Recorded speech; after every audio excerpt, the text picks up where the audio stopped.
The dog game is dying. Let's talk about the game first, not the dogs. It's the challenge of the wins, the competitive addiction, the thrill of the win, and the rewards of achievements. Losing only gives you the drive to come back. I learned to watch the winners, my motivation was there, my dedication was evident, now I'm a winner. The problem is the cheating to win, manipulating the truth, and then it's the all outliers.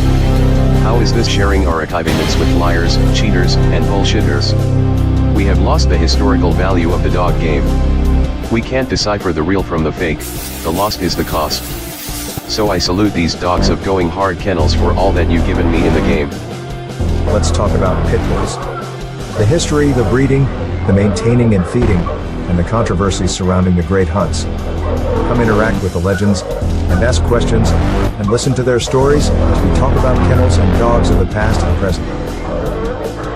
Hosted by one of the game's most respected kennels, with over 40 years in the hunt, going hard kennels Twin 1 and Twin 2, dogs like Champion the Brat, the very first champion off-brand champion Mayday, the Dog of the Year, and Register of Merit. Champion Pretty Mama, 2-time Best in Show, 2-time Gamest in Show. Going Hard's Bay Bay, Register of Merit, Damn to Champion What a Day, Champion Gus, Champion Elrod, Champion Yellowbird.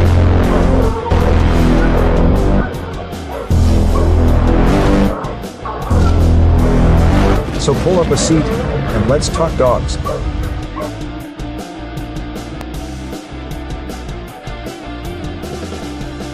The dog game is dying. Let's talk about the game first, not the dogs. It's the challenge of the wins, the competitive addiction, the thrill of the win, and the rewards of achievements. Losing only gives you the drive to come back. I learned to watch the winners, my motivation was there, my dedication was evident, now I'm a winner. The problem is the cheating to win, manipulating the truth, and then it's the all outliers. How is this sharing our achievements with liars, cheaters, and bullshitters? We have lost the historical value of the dog game. We can't decipher the real from the fake, the lost is the cost. So I salute these dogs of going hard kennels for all that you've given me in the game. Let's talk about pit bulls. The history, the breeding, the maintaining and feeding, and the controversies surrounding the great hunts. Come interact with the legends, and ask questions, and listen to their stories as we talk about kennels and dogs of the past and present. Hosted by one of the game's most respected kennels, with over 40 years in the hunt, going hard kennels Twin 1 and Twin 2, dogs like Champion the Brat, the very first champion off-brand champion Mayday, the Dog of the Year, and Register of Merit. Champion Pretty Mama, 2-time Best in Show, and 2-time Gamest in Show. Going Hard's Bay Bay, Register of Merit, Damn to Champion What a Day, Champion Gus, Champion Elrod, Champion Yellowbird.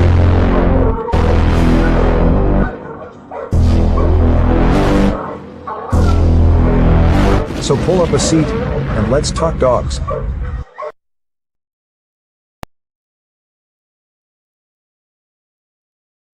The dog game is dying. Let's talk about the game first, not the dogs. It's the challenge of the wins, the competitive addiction, the thrill of the win, and the rewards of achievements. Losing only gives you the drive to come back. I learned to watch the winners, my motivation was there, my dedication was evident, now I'm a winner. The problem is the cheating to win, manipulating the truth, and then it's the all outliers. How is this sharing our achievements with liars, cheaters, and bullshitters? We have lost the historical value of the dog game. We can't decipher the real from the fake, the lost is the cost. So I salute these dogs of going hard kennels for all that you've given me in the game. Let's talk about pit bulls. The history, the breeding, the maintaining and feeding, and the controversies surrounding the great hunts. Come interact with the legends, and ask questions, and listen to their stories as we talk about kennels and dogs of the past and present. Hosted by one of the game's most respected kennels, with over 40 years in the hunt, going hard kennels Twin 1 and Twin 2, dogs like Champion the Brat, the very first champion off-brand champion Mayday, the Dog of the Year, and Register of Merit. Champion Pretty Mama, 2-time Best in Show, and 2-time Gamest in Show. Going Hard's Bay Bay, Register of Merit, Damn to Champion What a Day, Champion Gus, Champion Elrod, Champion Yellowbird.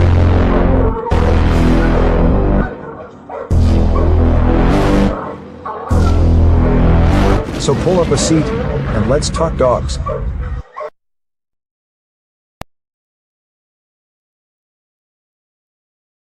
The dog game is dying. Let's talk about the game first, not the dogs. It's the challenge of the wins, the competitive addiction, the thrill of the win, and the rewards of achievements. Losing only gives you the drive to come back. I learned to watch the winners, my motivation was there, my dedication was evident, now I'm a winner. The problem is the cheating to win, manipulating the truth, and then it's the all outliers. How is this sharing our achievements with liars, cheaters, and bullshitters? We have lost the historical value of the dog game. We can't decipher the real from the fake, the lost is the cost. So I salute these dogs of going hard kennels for all that you've given me in the game. Let's talk about pit bulls. The history, the breeding, the maintaining and feeding, and the controversies surrounding the great hunts. Come interact with the legends, and ask questions, and listen to their stories as we talk about kennels and dogs of the past and present. Hosted by one of the game's most respected kennels, with over 40 years in the hunt, going hard kennels Twin 1 and Twin 2, dogs like Champion the Debrat, the very first champion off Grand Champion May Day, the Dog of the Year, and Register of Merit. Champion Pretty Mama, 2-time Best in Show and 2-time Gamest in Show. Going Hard's Bay Bay, Register of Merit, Damn to Champion What a Day, Champion Gus, Champion Elrod, Champion Yellowbird.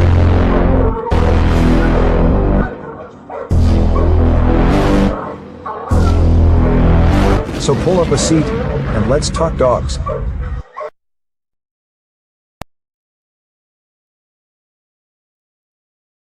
The dog game is dying.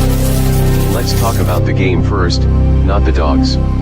It's the challenge of the wins, the competitive addiction, the thrill of the win, and the rewards of achievements. Losing only gives you the drive to come back. I learned to watch the winners, my motivation was there, my dedication was evident, now I'm a winner. The problem is the cheating to win, manipulating the truth, and then it's the all outliers. How is this sharing our achievements with liars, cheaters, and bullshitters? We have lost the historical value of the dog game. We can't decipher the real from the fake, the lost is the cost. So I salute these dogs of going. The dog game is dying. Let's talk about the game first, not the dogs. It's the challenge of the wins, the competitive addiction, the thrill of the win, and the rewards of achievements. Losing only gives you the drive to come back. I learned to watch the winners, my motivation was there, my dedication was evident, now I'm a winner. The problem is the cheating to win, manipulating the truth, and then it's the all outliers. How is this sharing our achievements with liars, cheaters, and bullshitters? We have lost the historical value of the dog game. We can't decipher the real from the fake, the lost is the cost. So I salute these dogs of going hard kennels for all that you've given me in the game. Let's talk about pit bulls.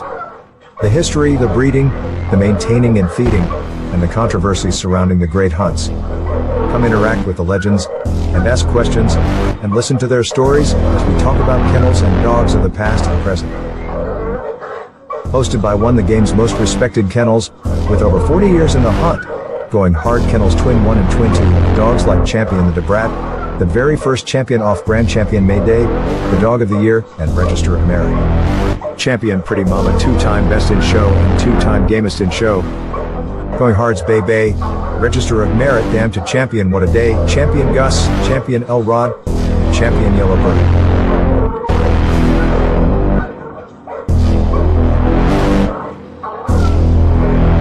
So pull up a seat, and let's talk dogs.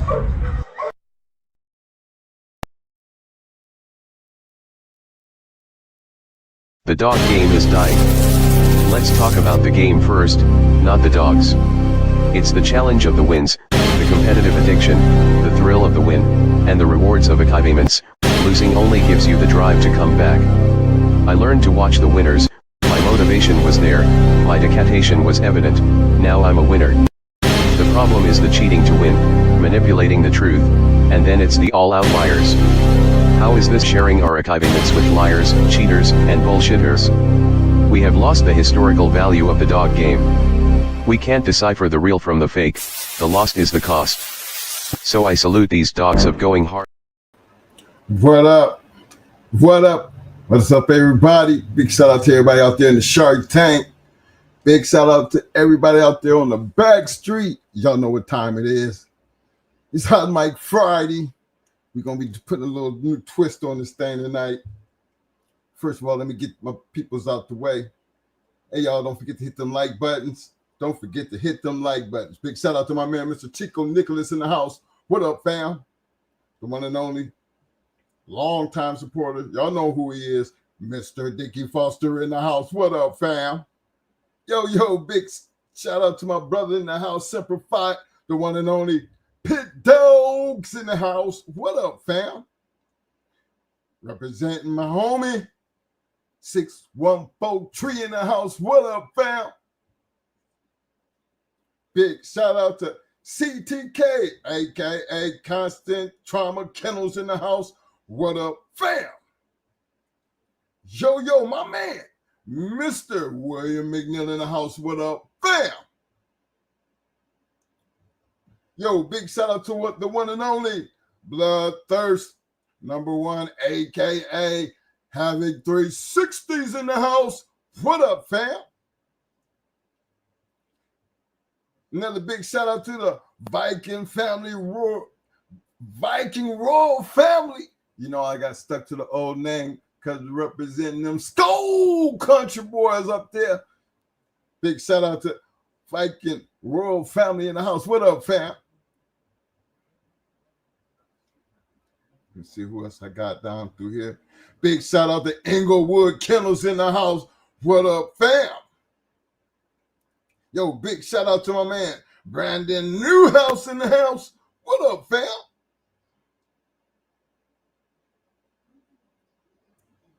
Want to give a big shout out to Mr. Tim Hendricks in the house. Welcome to the Shark Tank, Mr. Hendricks.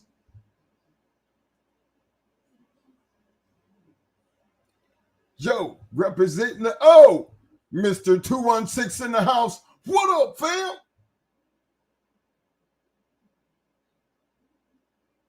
Big shout out to my man, Mr. Bruce Banner in the house. What up, fam? Yo, my man, Union County in the house. What up, fam?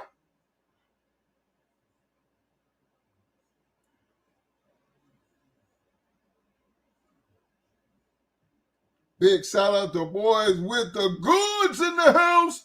What up, fam? What up?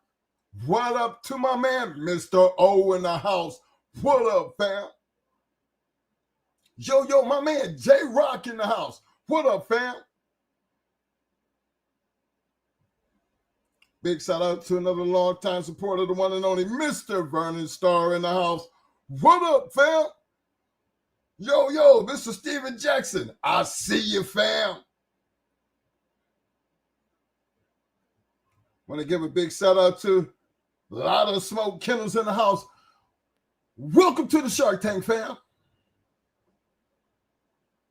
Yo, big shout out to the DMV Vito representing in the house tonight.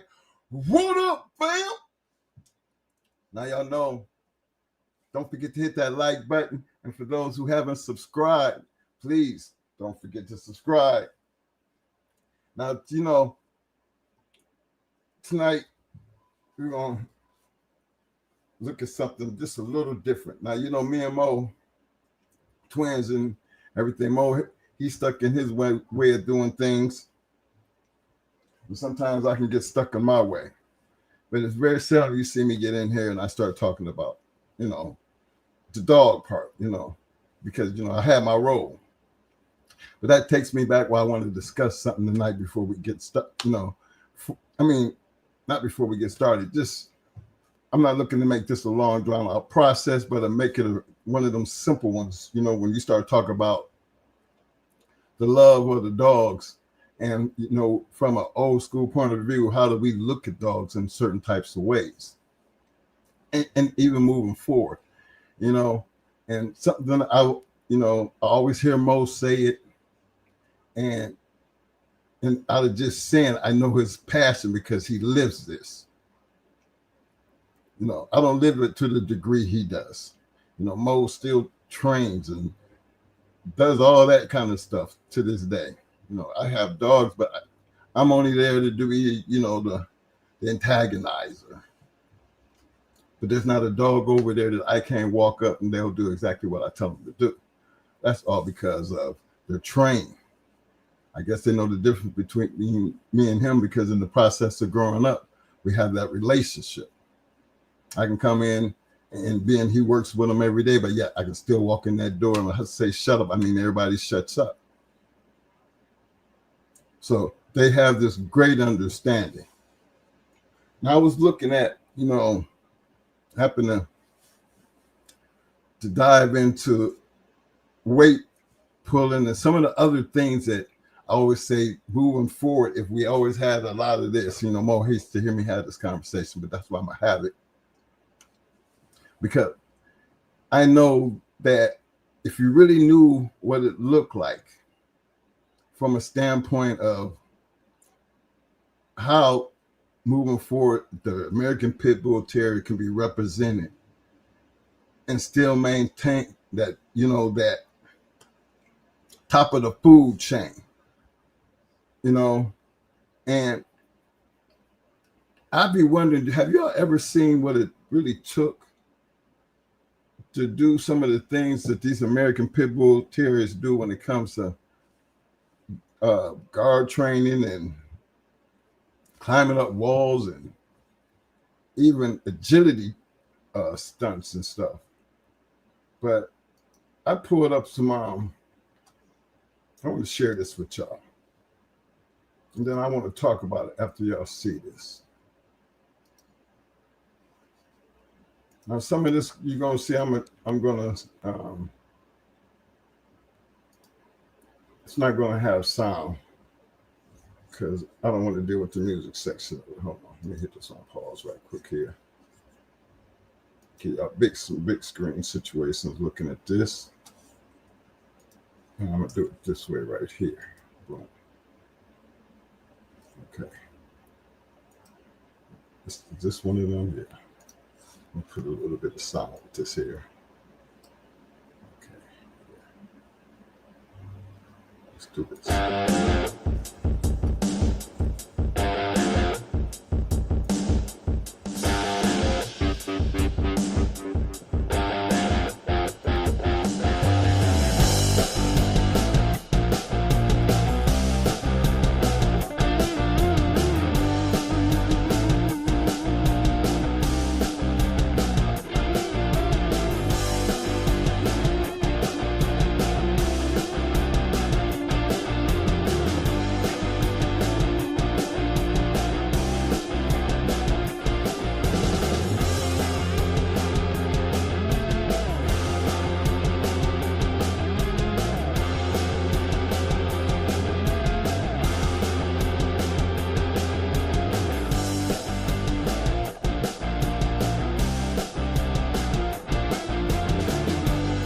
Gotta love it.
Kind of shit like that. What's that after?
All right, fellas. I just wanted y'all. That's just the where I go. Where am I at here? I'm back. All right. Okay. There we go. Took you a minute to get me back, though. Let me get up in here. All right, fellas. Before I go into the next video, I wanted y'all to take a look at that. Just them dogs right there. You know, first of all, when you're messing with these American Pit Bull Terriers and you have this relationship, I mean, you have to understand the relationship between the man and the damn dog. To me, that just gives a great example doing something totally different, but having to have the same relationship with that dog. Now, if y'all notice, y'all might have seen them putting their hands down, but you didn't see no treats in their hands or no little toy that they had to play with them. But you notice the action with nothing in their hands, with no reward. You seen them sitting there trying to get up the power it takes to even get the damn thing started. But they, you know what I mean? But they just didn't sit there. Why didn't they just sit there? Did you notice what the handler was doing? Did you see how he encouraged it? Did you see the bulldog respond to the handler? Do y'all understand where I'm trying to go with this tonight? It takes work don't give a damn what you doing. If it's in the dog, you're going to know it, because as a handler, you're going to know what it takes to get him to do what you want him to do. And them good ones do not disappoint you. Now, do you hear where I'm coming from right now? Understand where I'm coming from. But I ain't done. I ain't done. Let me get this other one set up here. Because I think it's so important that when we talk about working dogs, it's just more than just saying the word working dogs.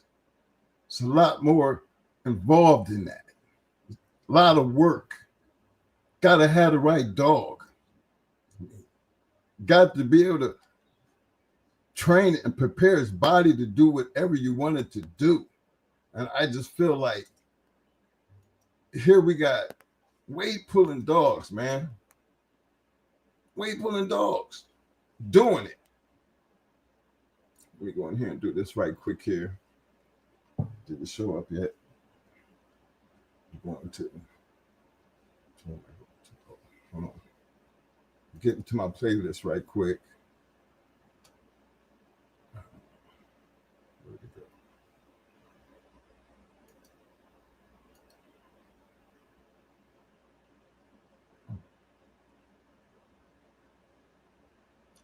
What's the show? There it is. Where it's at.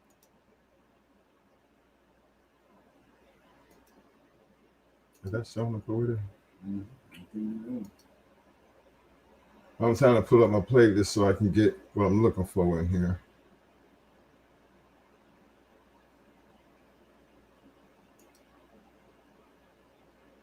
Okay, that's not the playlist.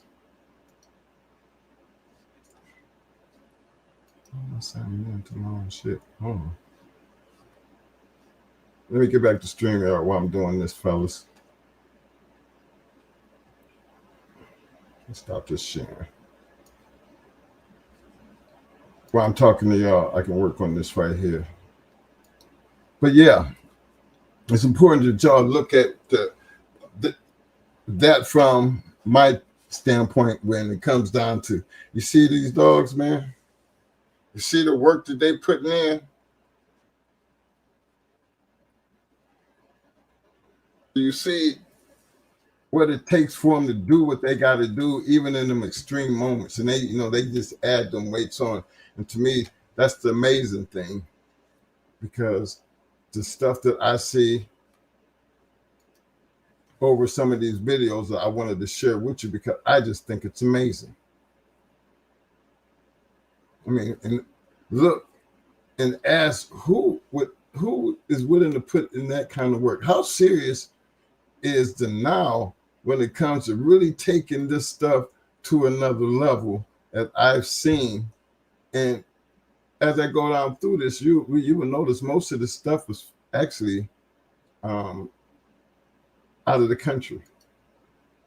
But what I try to do is at least show the ones that just in the country, and you get a better idea. Let me see. Let me pull this one up right here. This is, yeah, put this one up right here. Yeah. Let me get to that. Now bear with me as I move around in here. Okay. Mic check. Did it freeze on me? I think it froze on me now. That froze.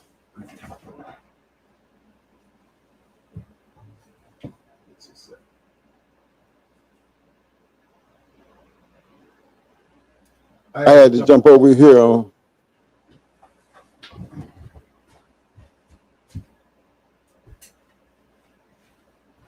Yeah, I had to jump over here on more things because the other one it seemed to freeze up on me right in the midst of time. But let me see if I can get it to work from over here.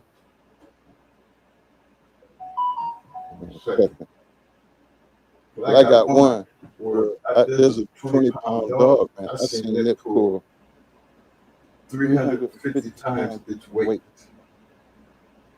And I think I got to get back to that. I got to see it. You know what I'm saying? I got to see this. Y'all got to see it. It's amazing. Let me see if I can do it from over here. That one over there is messing up. Bear with me. Before I do that, let me do this. I know they don't see what I got going on over here, and I can go over here and look right quick.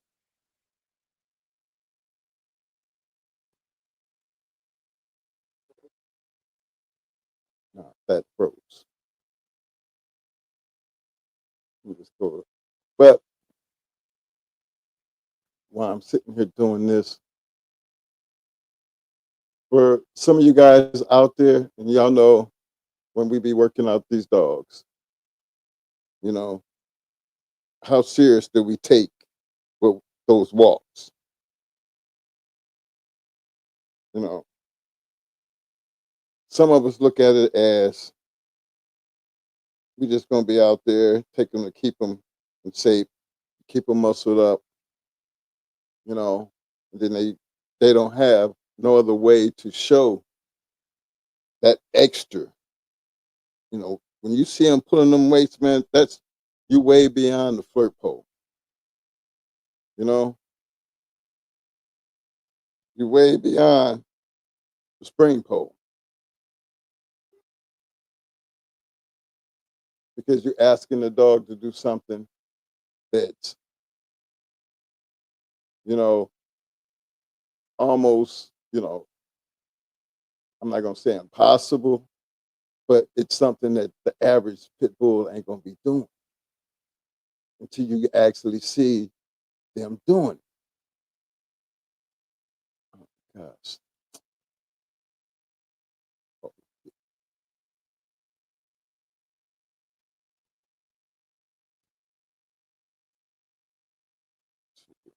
it's not that.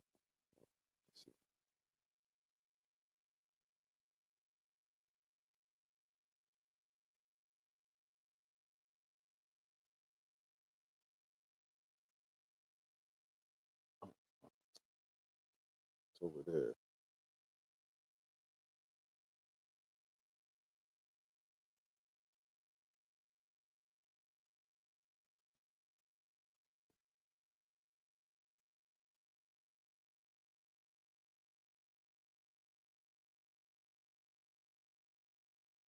Hold on, fellas.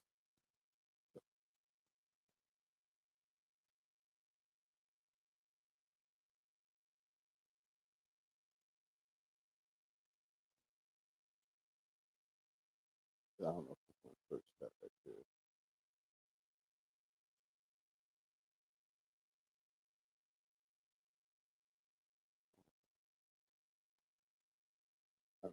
Look, so here, here, while I'm looking for that one, I'm gonna share this one with you. Did I do this one already? Yeah, I did that one already. Yeah, here's the white dog.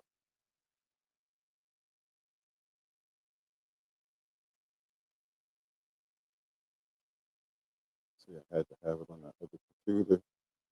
But I'm trying to get to it, fellas. 1 second. It's 20 pounds.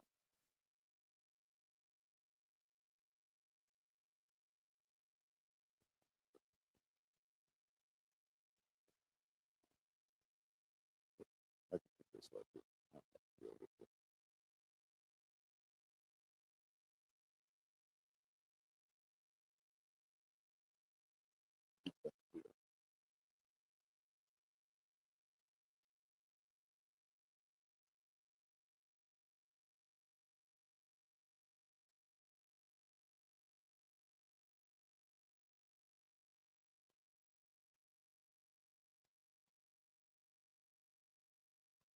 I ain't got to be right there. Hey, fellas, y'all, excuse me. Don't forget to hit that like button if you haven't already done so. But here, I'm fixing to get this stuff here. I hate when a set don't work out right. It shouldn't be this difficult, but yeah. Hold on.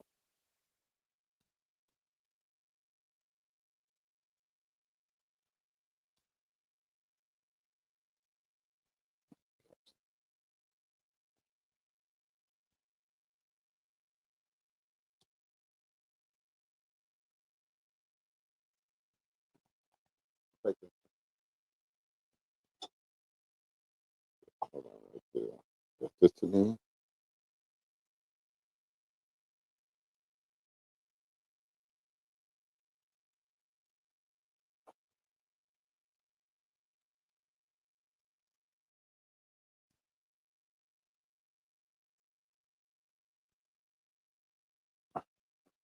Do that.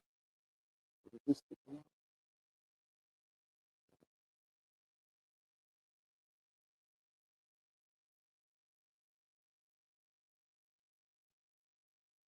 No, you still got this sign. Okay, kick me out. Yeah, but done kick me out. YouTube won't let me do it. I got to sign in, and I don't want to sign in. There.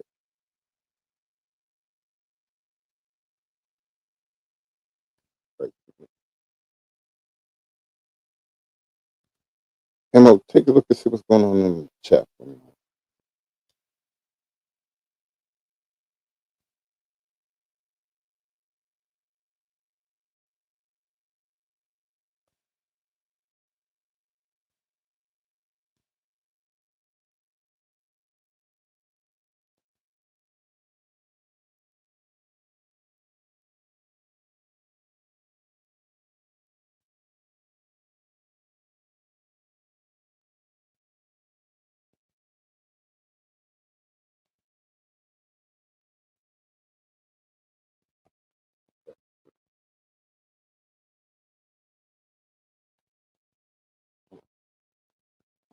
Hmm. Is my mic working? Yeah.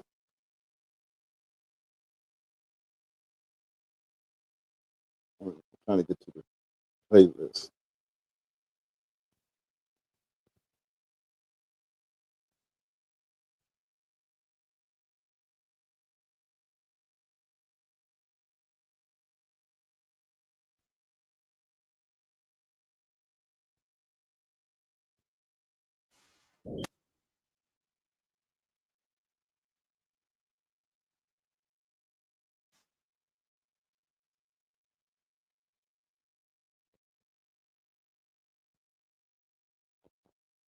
Here we go.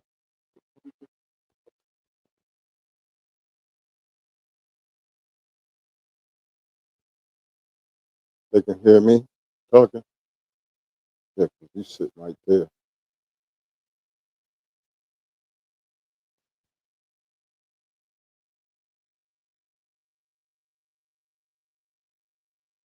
Yeah. Look, fellas, 20-pound bulldog, 7,218 pounds to win a weight pool nationals. You want to see something amazing, man? That's 350 times its weight.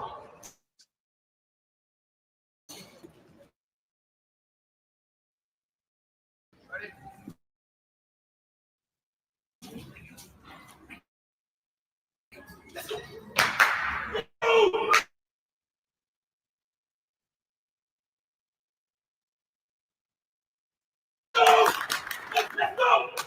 Let's go! Let's go! Let's go! Let's go! Let's go! Let's go!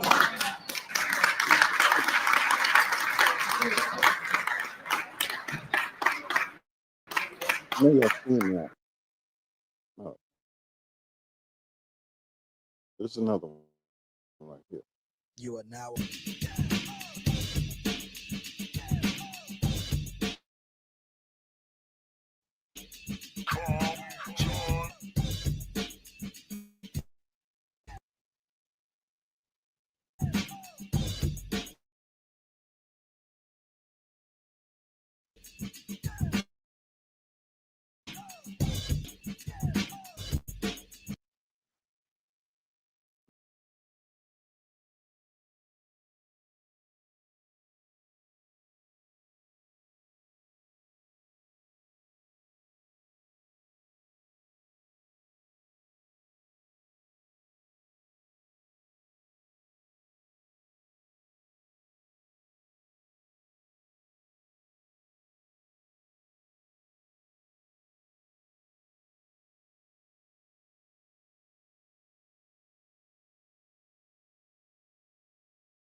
And we gon' make you lose your mind. Everybody just have a good time.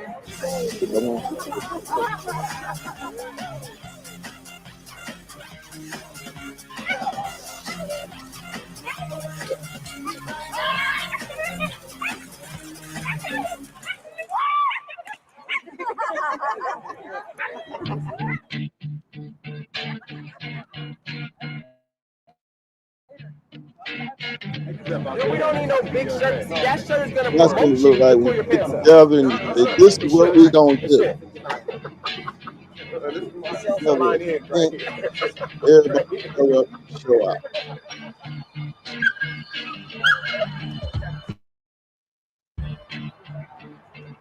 Come in, they have 2011. just like they.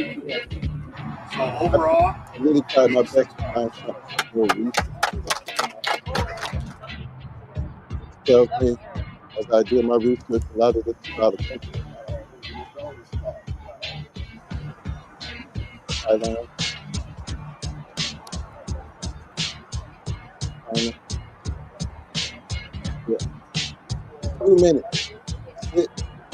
And they're totally out of stock.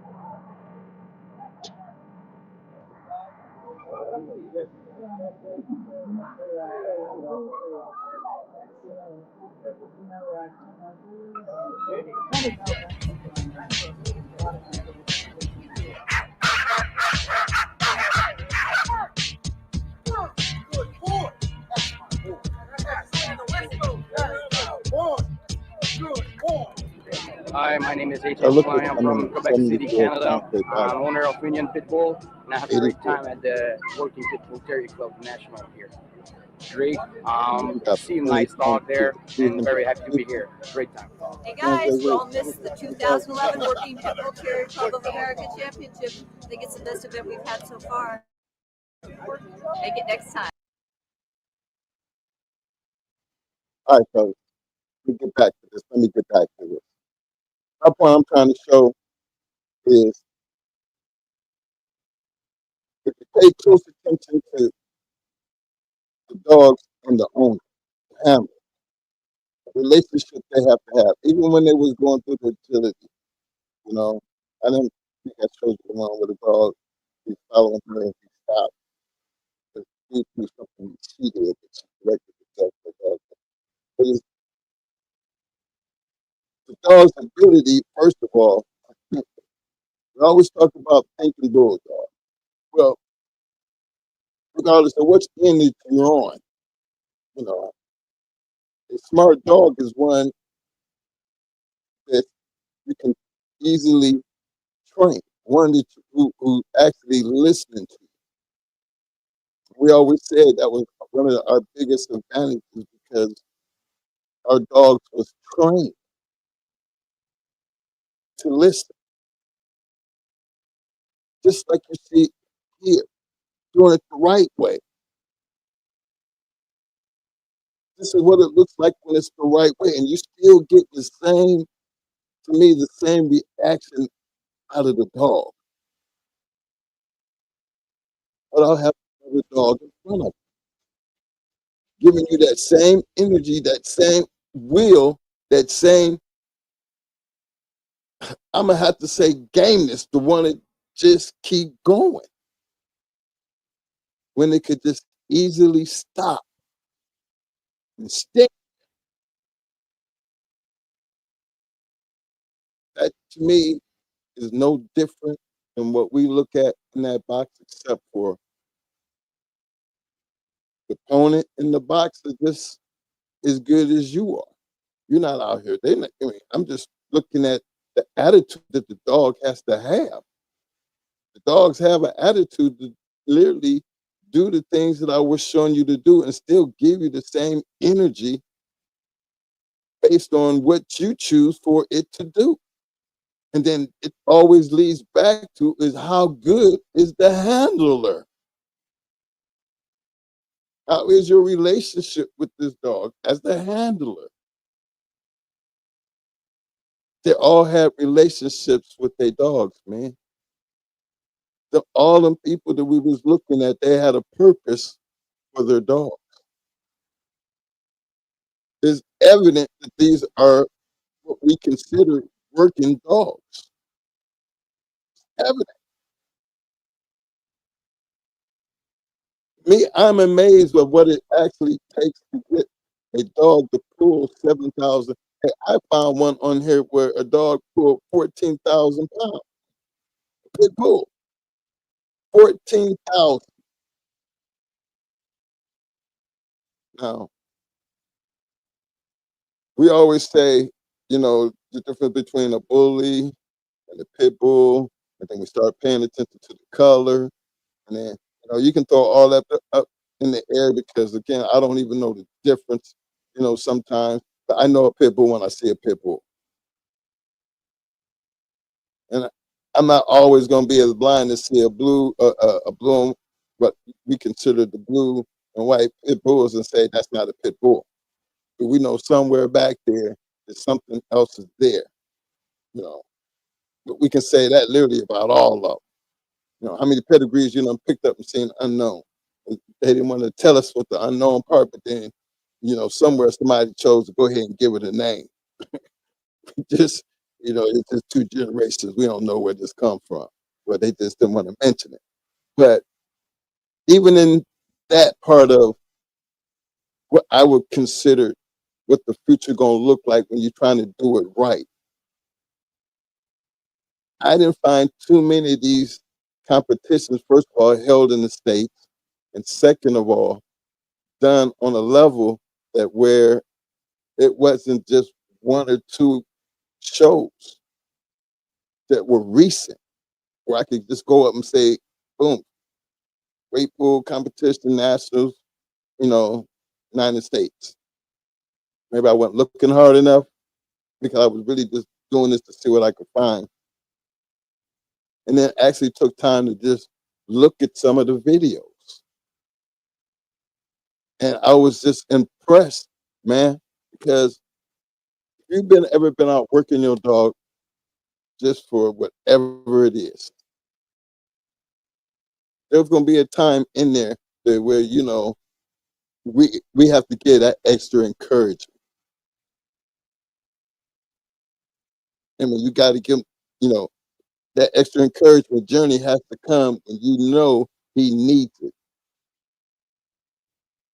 It's like he needs that extra because he might seem like he's losing interest, or maybe just tired. But you push him beyond his point, and he's willing to go beyond that point.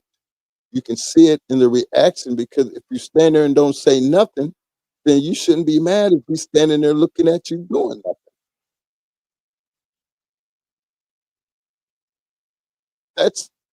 That works both ways, gentlemen. If you ain't gonna say nothing, you ain't gonna get nothing done. You letting him think on his own. You letting her think on their own. And that weight pulling is just one of them things that I just felt like you gotta have that even over here, that encouragement, that relationship, that that bulldogs just got to be willing to take on that. See, they start off small, y'all, in these competitions, and they just keep adding and adding. Can you imagine what that is taking on them dogs? Can you imagine when you got all that weight there? Now you're in the big pull off and you got to move that. And that bulldog get down and they move it. And you still see the same shit. You see them tails working.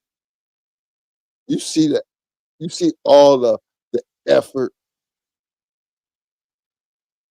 That's that bulldog. That's what that's what we see. That's where that that comes from. Like that's that bulldog in it.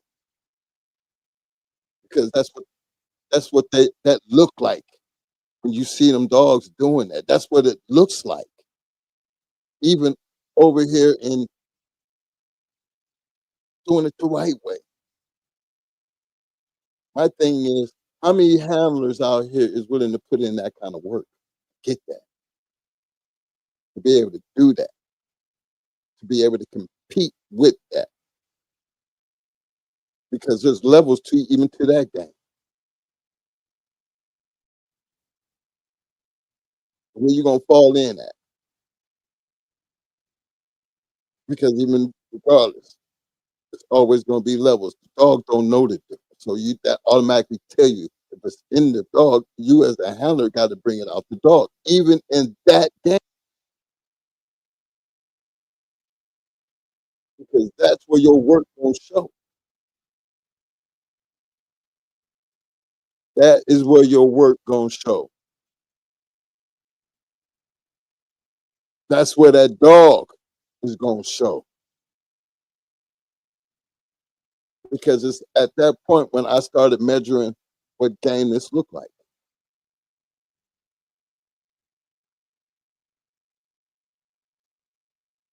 That's when you just stop and think about all that weight. After all that pulling throughout the day, he finally got up on all this weight. And he gonna keep attempting to get that thing to move. He got to be encouraged to get up and tell him, boy, you can do this. Come on, son, you can do this. Come on. Come on. And he does like every other bulldog I've ever seen when you go to talking to you. They go to, and boy, but you got to love it because when you see that, Daddy, I'm trying, I'm coming, I'm trying, I'm trying. I need you to keep trying, baby. Come on. That's what that brings back to me when I see that. Because we always talk about how do you measure gameness. And I'm always looking at it depending on what the game you playing. Because it takes a game ass dog to do what them dogs do. It takes a game ass dog to get up off his ass after trying and still get up and do what he need to do. Cause just the same, I done seen many of them standing in the corner. I wouldn't give a damn how much you said. Come on, man. Come on, son. Get it, get it, get it. And he stand there and look like you go get it. You know what I'm saying?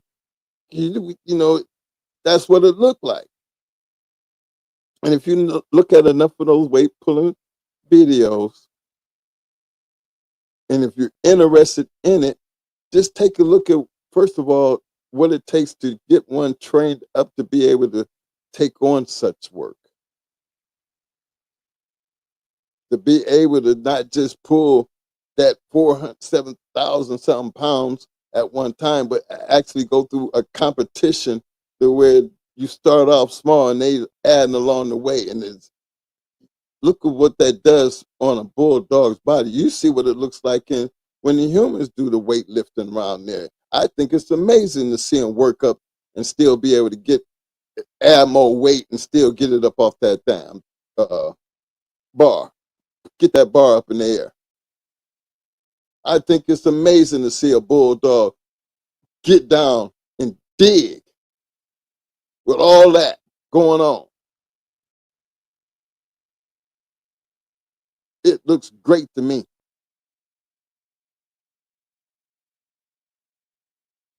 I think maybe we don't give enough respect to that because there's not enough of us doing it. But if you sit down and look at enough of them, man, you can't help but Come on now. You got to show some love. 20-pounder. A 20-pounder. I bet that 20-pounder give you hell because the determination is unquestionable. The power is totally unquestionable. And don't even question the win, because the only way the win is ever going to be in question is when you run up against something that you think they can't do. But you can't say shit about one that's goddamn it doing it.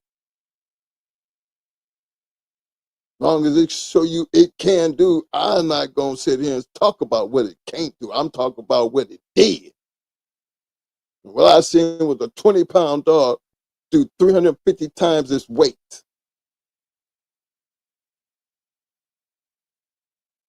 That's amazing for me. My question is always going to be about, all right, the dog is still the same dog, just depending on what you're doing with it. After all these years, I can truly sit up here and tell you, after being around these dogs and being a dog trainer, been around them all, I've always said it, always felt that that was our upper thing because our dogs listened. They listened well. They were intelligent. So that means all dogs have that ability. You just seen pit bulls running up doing an obstacle course. Nobody's out there training them to do the obstacle course, but hey, why not? There's been bulldogs that have been in competition and have outrun some of the best dogs out there when they come running through an obstacle course and had the fastest time. I've seen some of them out there. So I'm not one to sit here and tell you what's impossible, because you get out there, you can find damn near anything. Well, I'm going to tell you what I found. I just wanted to give you guys something to stop and think about and to go look at when we're talking about what the new bulldog gonna look like. He gonna look just like the ones before, just like the ones you've seen in this video doing this weight pull. I ain't even go into the ones running up the wall. There was so many of them. But it's just amazing that the dog is not going to change, all due to the man that handles it. It has always been like that. Why would that part change? That's, for me, regardless of how we think time gonna change over. Okay, the perception of what these bulldogs are supposed to do and what they can do, is that supposed to change? They've been doing this. Remember, I could show you way back in the 1980s and the 70s. Just through some of the American, the Sport and Dog Journal, some of the other, the American Game Dog Times. I mean, I found stories over there showing you the conventions where they was having these dogs weight pulling and confirmation shows and running up walls. The treadmill was something new, but I mean, this is nothing new to the game. But maybe we need to look at these dogs as if, how serious are you really trying to make the new look better? But to me, I don't know what kind of dogs them was. I was just saying, I would love to know what that 20-pound black dog was. I'm pretty sure. I mean, I'm thinking they wouldn't be saying Jeep Red Boy Rascal. I'm pretty sure it's something that they've been breeding down them kind of dogs, because if you into something like that and you're an enthusiast of doing it, you're going to have more than one dog because you love the competition. If you had noticed the list of where all them winners, look how many dogs they had in different events. They had a couple different dogs that they was representing. They was showing each one of them kennels. I can't help but sit back and appreciate the work when it's done in that fashion because the dog speak for itself. It's the one that got to get out there and put the work, but you got to give the love to the damn owner, the damn handler, the damn person responsible for that. Can't help but give that respect to where respect is due. And that's where I'm at when you start talking about what they're going to look like in the future. And if they're going to be better than what's in the past. And I've always said they're supposed to get better because as far as I've known, they've always gotten better. It's just a matter of how y'all look at it. I don't know where you stumble over that, but there's competition dogs out here that are just good if that's what you choose to do. You can't belittle the pit bull because they over there doing that. When y'all sit there and look at that, you should see that that is the main accomplishment, that folktale of the American Pit Bull Terrier. He got that bulldog in him. Why do you say that? Because he just showed.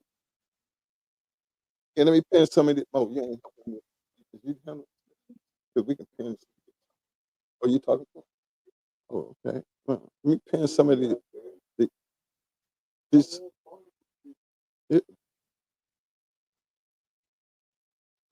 Big shout out to Mr. Vernon Starr. He said the ABA Nationals in Alabama this October will be a good show to really see some high flying bulldogs and meet a ton of old timers.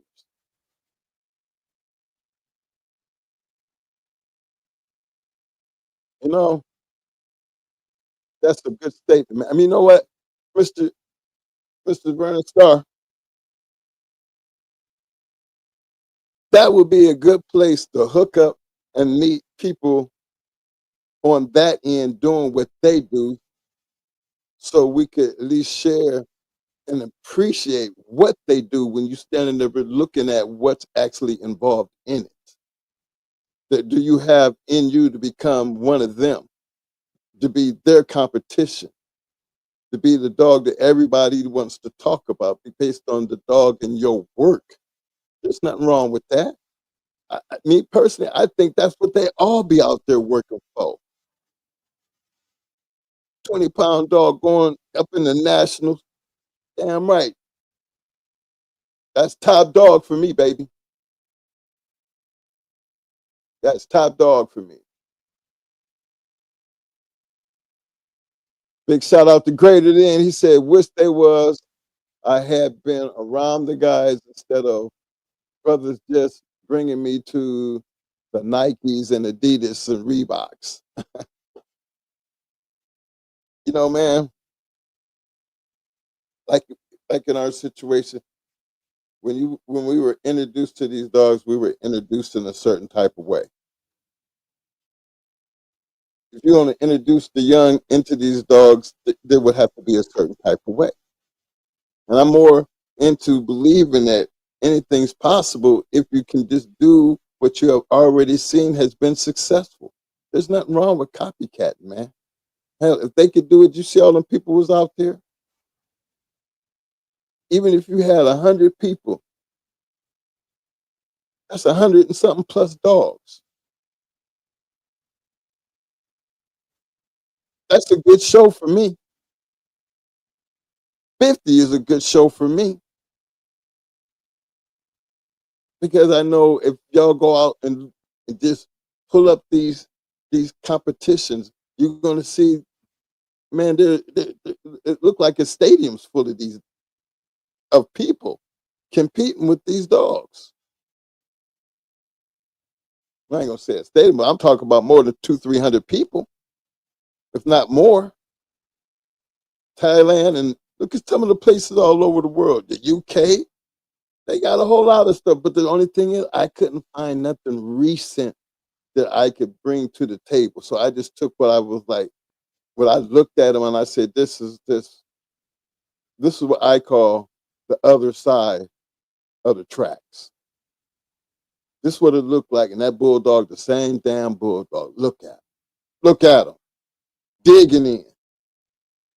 Determination is unquestionable.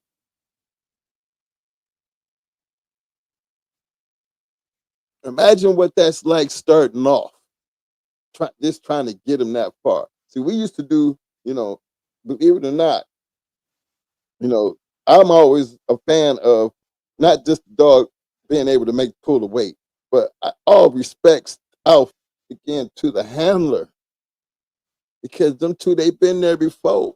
That dog had all the faith in the world in his handler. If you're telling me he can do it, he's going to get up and he's going to try to do it. And it wasn't a treat, wasn't a little toy. It was just his motioning and his voice. That's all it takes sometimes, fellas. But it just don't happen overnight. It really does take a lot of work.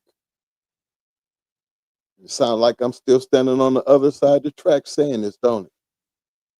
So based on just knowing that, what is really different? The purpose, that's it. The work, the conditioning, the handler, the person, the knowledge, all that plays in, regardless of what you're doing, because it's always going to be about the dog. The dog is always going to make it about him, because without the dog, you ain't shit either. It's the competitive nature that makes the American Pit Bull Terrier so amazing and, enthused. How can you not love it? When the dog is willing to give you what they are able to give you.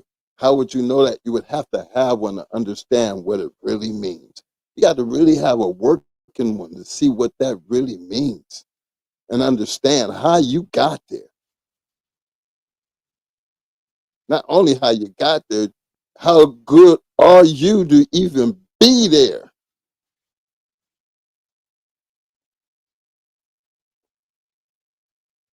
That's the conversation that I just felt like I needed to have, because we so stuck in the time, because we understand that time. But when you start taking a look at the future and trying to hear what's being said, and what's right, it's not like we don't understand what it takes to do what you do. My thing is, it's not like it hadn't already been done. But why is it that we don't have enough people pulling together to make it the way it's supposed to be? That's why I show you why it's always got to be the ADBA. There's many books that I've showed you. The ADBA would be a good sponsor if you guys would just get together and just make something happen.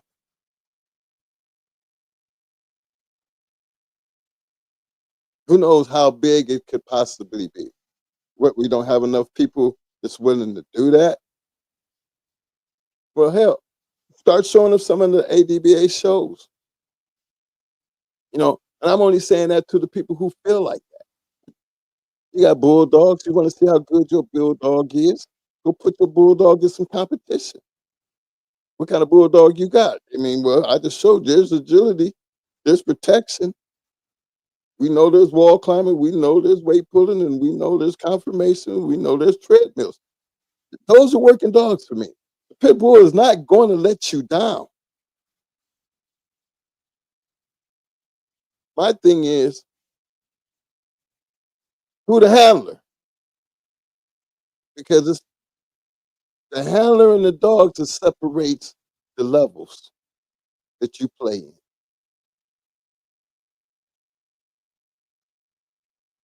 And I truly believe that.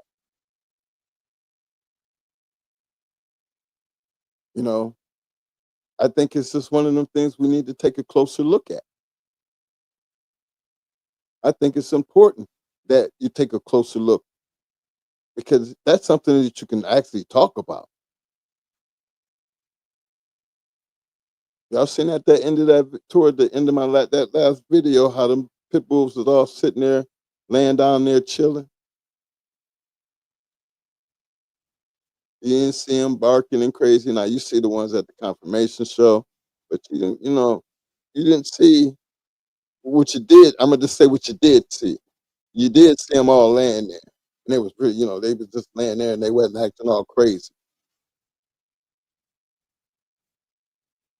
But when you around that type of atmosphere, their job is basically they understand their job so well that their job ain't with the other dog. Their job is when they get out there and they probably act crazy as hell when they see that track. They know what time it is just by seeing the track.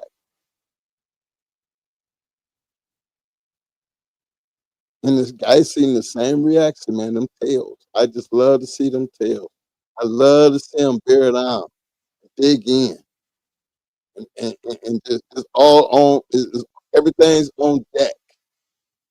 That's what it looked like. That's what makes it so amazing. The effort, just that effort. How far it, how much effort do they have in? That's a good way to put it to the test. Because if you go out there and you look around, you'll see them. You'll see what it looks like when the ones who don't, who trying but they don't.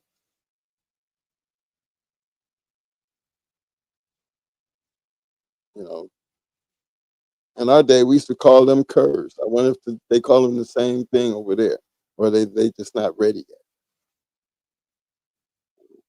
Do they have the same limitations of when is it going to get ready as we did in the past when it came to college? Are you going to be grading them the same way we used to grade them? If they either going to have it or they ain't, well, how are you going to know? Is there a difference? Still based on what the dog does. Now, that part right there is just what I find there's so much in common. Can the man get the dog to do what you want the dog to do? And does the dog have it in it to do what you want it to do? This is the American Pit Bull Terrier. It's supposed to. I just got to school it. I got to make sure his body right. I got to do my part to give him the chance to do what he can do at his full peak.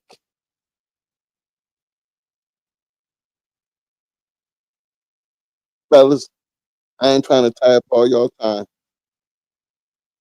I'm gonna probably let Mo get a couple words in, but I really didn't want him to say nothing else.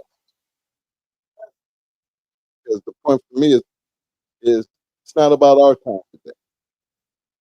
I would just wanted y'all to see what the future is supposed to already look like when you start talking about these bulldogs. Because for me, when I see what I see, that's what it's supposed to look like. Because that's the bulldog I know. He ain't in the box, but he on that track. How many of y'all can go that far? How many of y'all putting in that kind of work to just see how much bulldog you really got? That fur pole ain't shit compared to that damn 5,000, 6,000, 7,000 pounds. And having to move it. Is it in him to even try? How do you teach one to do that? At what age did you prepare them, their body to be ready to do that? At what age did you repair their mind to be able to get ready to do that?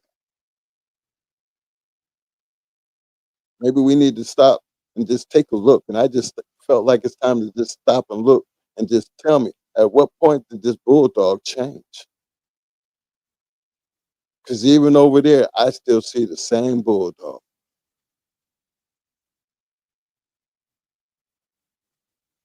I just don't know if they call him a curve for standing there, or at what point is too much supposed to be too much. But one damn thing for sure, what I did see amazed me, and I hope it amazed you guys, because that's the way I'm looking at it. That's the future I see. A whole lot of that. Maybe with a whole lot of that, the damn bloodlines might change. I sure would like to know who in the hell that black dog was. Shit! I sure would like to know who the hell that damn black dog was. That baby Hercules right there, man. Shit. Look, hell, I tell him to go lay down, and he look at me. I'm sorry. Keep doing what you want to do, cuz. Baby, you snatch you, body slammed your ass. Dog put him like that. Dog put him like that. Run into me. Look. With that hard right, little monster. You know when he coming like that, he a little monster. See, that's a bulldog, man. The dog had his head in the game. Did you see what he did, man? He pulled. You see his tail? And he was digging. He was digging. Goddamn boy, you can't, man. Come on now. That's how it looked, man. That's what it looked like, man. I've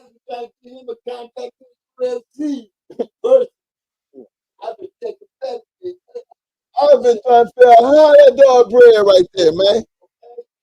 Shit. You know that bulldog that's a bulldog. Look.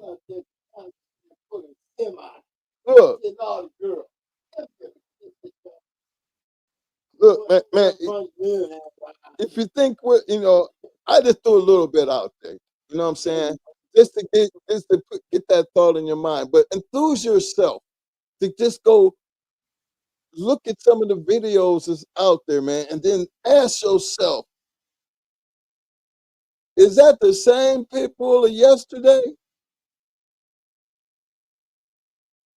I mean, even you old schoolers, because we don't really pay attention to shit like that. We really don't, because it's not our field. But for me, I have. Only because I be trying to hear the community when you talk about what's supposed to be better. Better doing me, I'm asking that question, better doing what? Because you ain't doing what was done in the past, because again, hey, times change. Laws change. Is it even worth it? But look at this thing that's legit as hell. And you can tell me it take a bulldog to do that, man. If it ain't in him, it's just not going to be in him. Oh my gosh. Oh, you talking about you think you got a bad motherfucker? Wait a minute, how much he weigh? Shit, I got 85-pounder boy over here. I got a 65-pounder. Doing 7'5". Doing 7'5". How much you want to put on it? You what you got? Let's have that conversation. Let's go see if we can get some trophies. Let's get some side betting over here to see if we got it in it. We start at 7'5" and work our way up, one brick at a time. You want to holler something? Still gonna take a bulldog to do it. We moving gas. We're moving tank. Semis. Shit. I'm bragging. I'm pulling semis. What you mean? Shit. And don't let me pull a team together. We pulling 3 semis.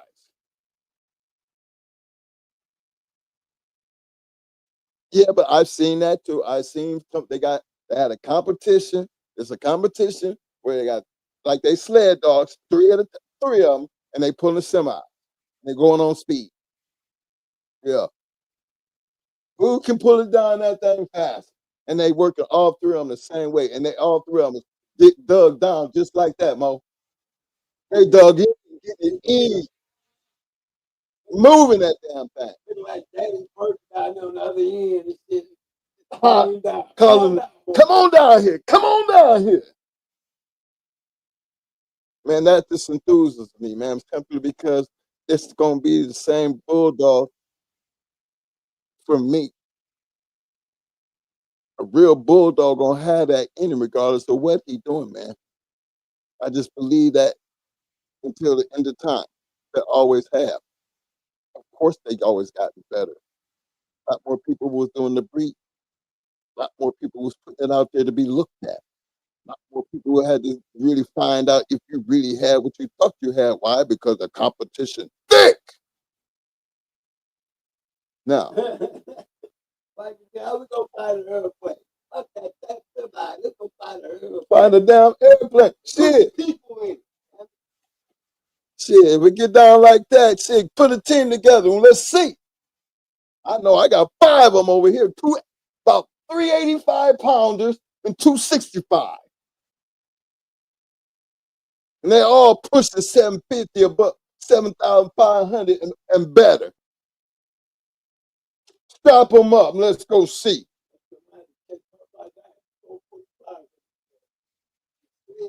Right.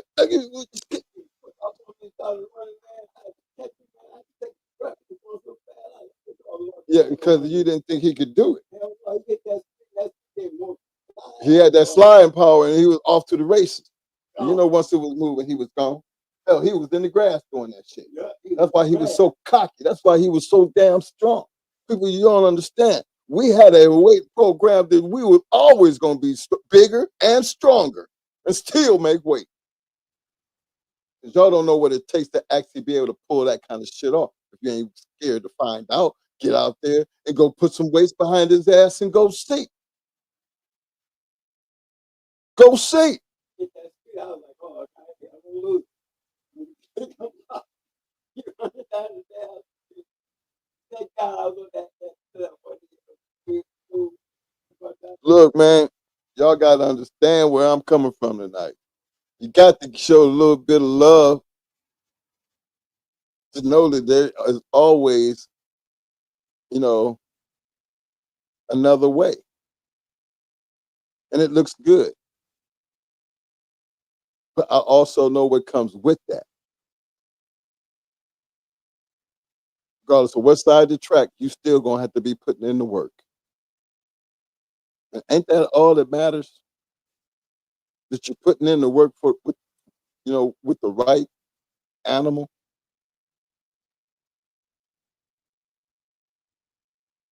That, to me, that's just part of the American Pit Bull Terrier community. That's the game. It's just how good you want to be at doing what you're doing. So, I ain't got too much more to say about that, Mo. I'm gonna make the whole joke. But here, you can get up. Bus, y'all. We gonna be like a bus, not flat tires, y'all. Okay, what's the name said? Twin, let me put this up here. Let me show them. I don't want to forget. Say, Twin, what's your email, Twin? I want to send a video of pups off my recent breeding. I'm looking to get him into a wall climbing. What's tall stranger? Big shout out to you, fam, because you already explained the purpose. You already know what you're working with. You got your dogs on the ground.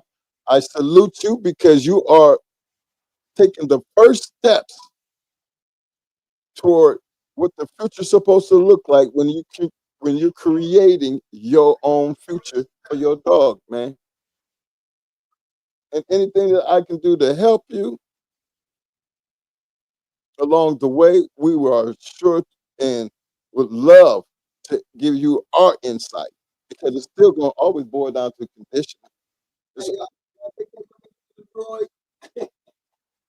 think they use a Roy. Oh, y'all, listen. I ain't even trying to get into that because, again, you don't. How do you know? I don't know, because I guess that's all depends on how they handle their shit. But I don't. There you go. You trying to you messing up my game. You're already putting dirt in. But you know what? Because I really believe when they go to when people start paying close attention, doing this, you know what I mean? You know how the competition get. Remember, Roy's ain't nothing but had nothing to do with nothing but competition. Nothing. But you always want to have that extra edge, and you don't want to throw your little sauce on there because you just want to have that edge over a person. You know, they trying to create that ultimate warrior.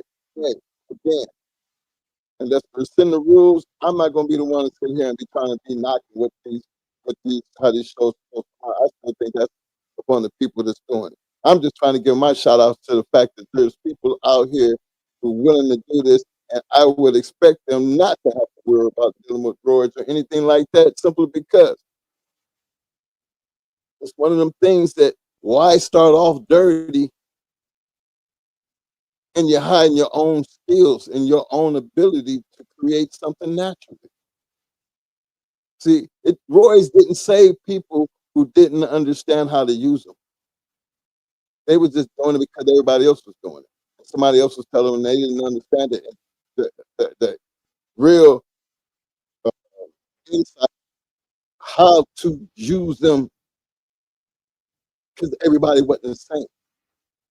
They got stuck doing the same thing, and most of the time you didn't know what you were doing. So that's something that you just don't want to come in trying to learn. These things take time. We didn't come in using roids at all. But when you start seeing what the competition is doing, why? Because you're running with the people who generally are holding down that thing called the fast lane. And whether you want to believe it or not, well, ain't nobody sitting up here giving a damn. But I'm saying, sitting up here seeing you popping them, then I know what's this shit. Well, damn. You know, and there you go. The competition brings that kind of shit to the table, man. I'm not gonna sit here and use that as any excuse. You know, just moving forward. I don't know how they're gonna handle that in the future. But regardless, in order to even think about something like that or going that far, you gotta first be able to get the natural shit, the first things right, being able to even get to that point to even be on that level naturally, because that's what's important. You want to be ready and be natural. You don't have to worry about them coming out with a rule that they pissing every dog. You know, you can, you know, be disqualified if you can't pass the dog's piss test. You know, piss samples and shit. You know, I think that would be like a mandatory situation if you're trying to keep it fair. But, you know, I don't know the rules of some of them national championships, some of them national finals that I attend around the world. I ain't seen one that even cared, but I'm not into it to where I would know that. But I'm just saying.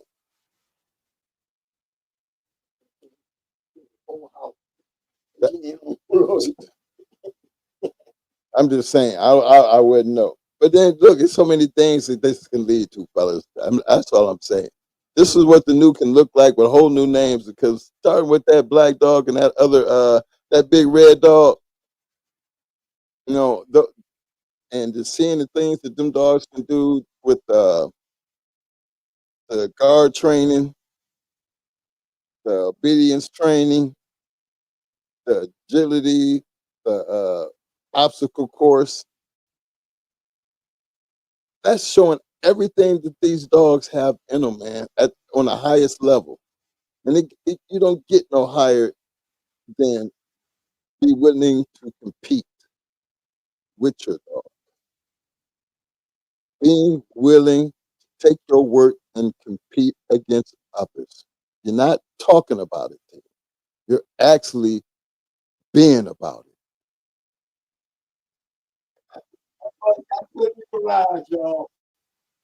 No, the bus got put in the garage for one night. Quit crying. Because tonight, I'm just saying, tonight the bus got put in the garage. It's being worked on. It's being worked on. It has some engine trouble. So I'm coming in with this is a conversation because we ain't gonna be one-sided because there's two sides to every story. And I think the bulldog ain't never going to change as far as being what it is. It's an American pit bull terrier. There's certain things that come along with that. He will represent. Yeah, we have good and we have bad, but then again, we have good and bad handlers too. So we're not going to blame it on just that part of the game because you're over here weight pulling and doing confirmation because it's evident that it's going to take work to do it. Be a strong believer in it. And yes, and when I can show it to you and you see what it look like, you can't help but appreciate what you've seen.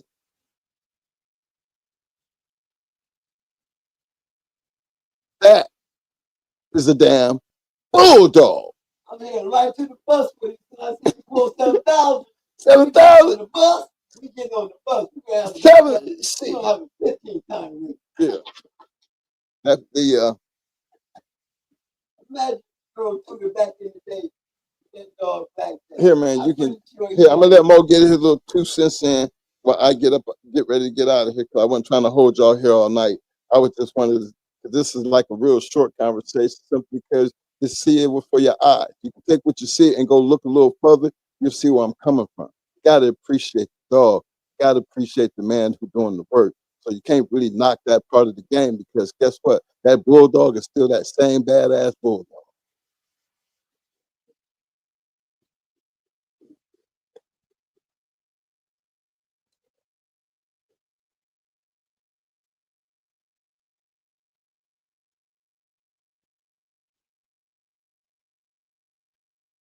Big shout out to NWA. What's up, baby? King Corso in the house. Big shout out, Crown. Big shout out. Let's do it.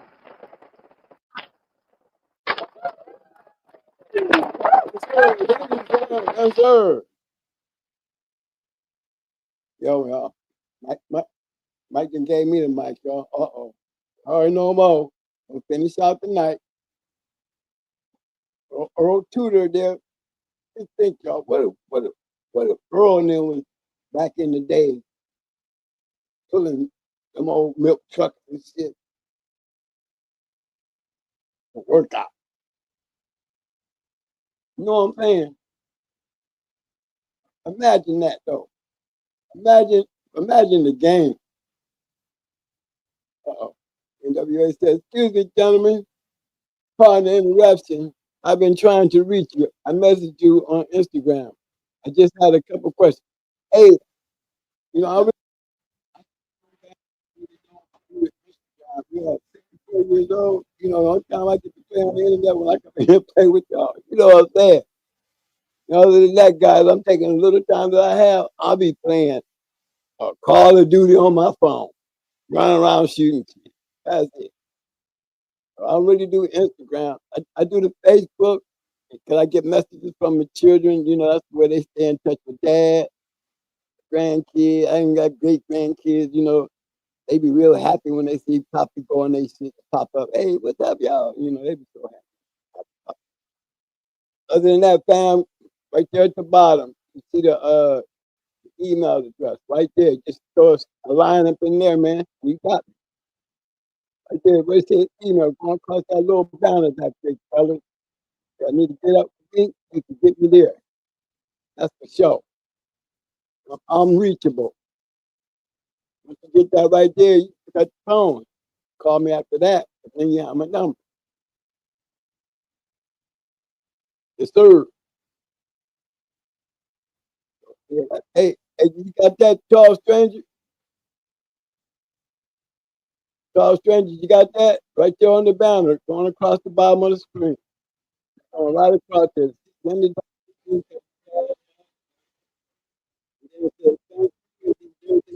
right there. Bam! You got me on that.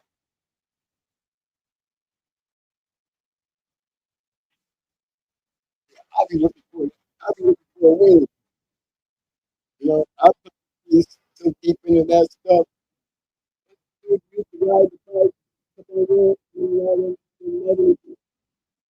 like he was boarding it up. Lance Armstrong said, Mr. Bernie Starr just got a 3-year-old trying to build a mouth stubborn. Forget man. One thing about a stubborn bulldog, you know what I'm saying? One thing about a stubborn bulldog, especially a female. This goes out for those brothers out there that got them wives that that stuff. Ain't nothing worse than a stubborn woman, except for female bulldog. I remember I told you that Red AC. Come on, y'all. Now that's what you gonna stop. What the world? Can what the world get in her little class and just decide I ain't doing nothing? Nothing. Why you got me over here? You know? That's what you gonna stop.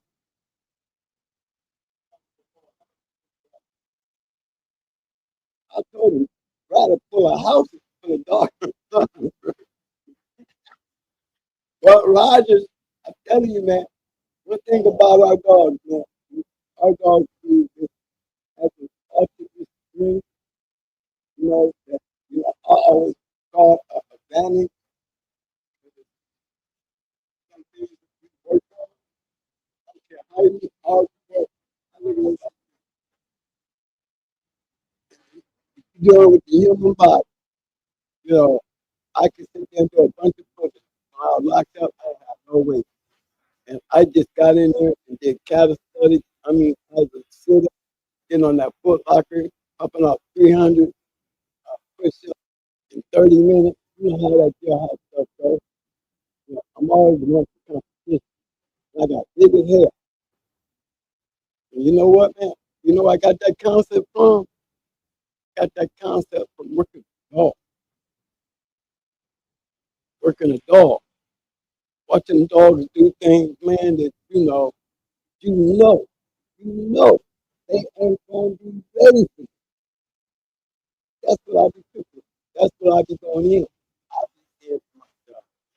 They don't even know what they do. All you had to do is show me that they'll do it. Make it happen. You know, strength and pace. Because we're gonna just exert straight power. Any move you get punched, you can feel feeling that thing. God, baby. First thing they do is start putting on the tap dance. Out the way, but it's too late. No, steroids is a curse word. If you call it liquid recovery, they might understand it better. You know what? You know what, Carlos? Thank you. You just taught me something, friend. Thank you. I'm going to say thank you, because that's exactly what I'm going to start doing. I guess a liquid source recovery, I'll tell you, that's right, baby. You ain't going to hear me say that no more, man. That's going to my new word.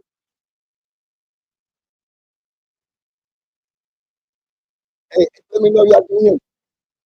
Give a thumbs up.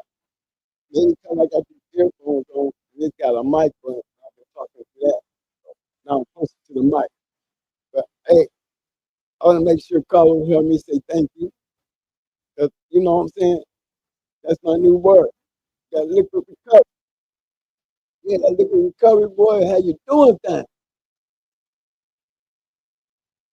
Tomorrow morning, I come in with a whole new life.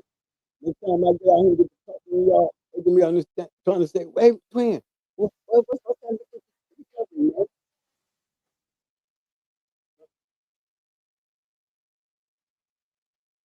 And then, am I talking to y'all? Or maybe-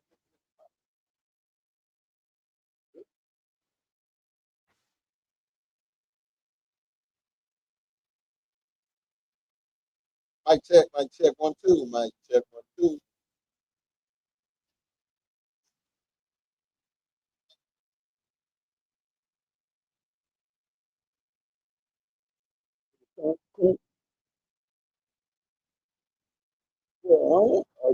Am I talking too loud, dog?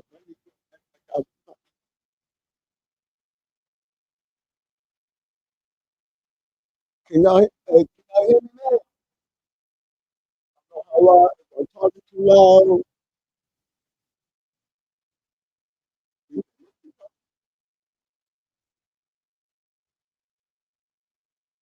All right, y'all, can y'all hear me now? Can you say anything? Okay, see, this is where I was, though.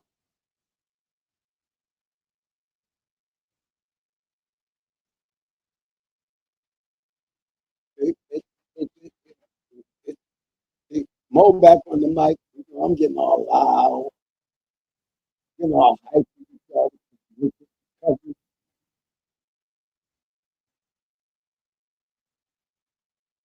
Y'all can hear me, right? I'll give it half a fun with that one.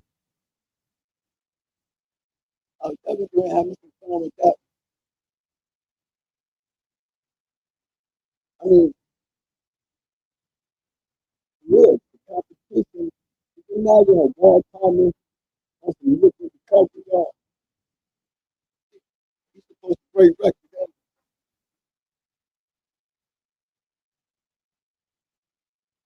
know what I'm saying?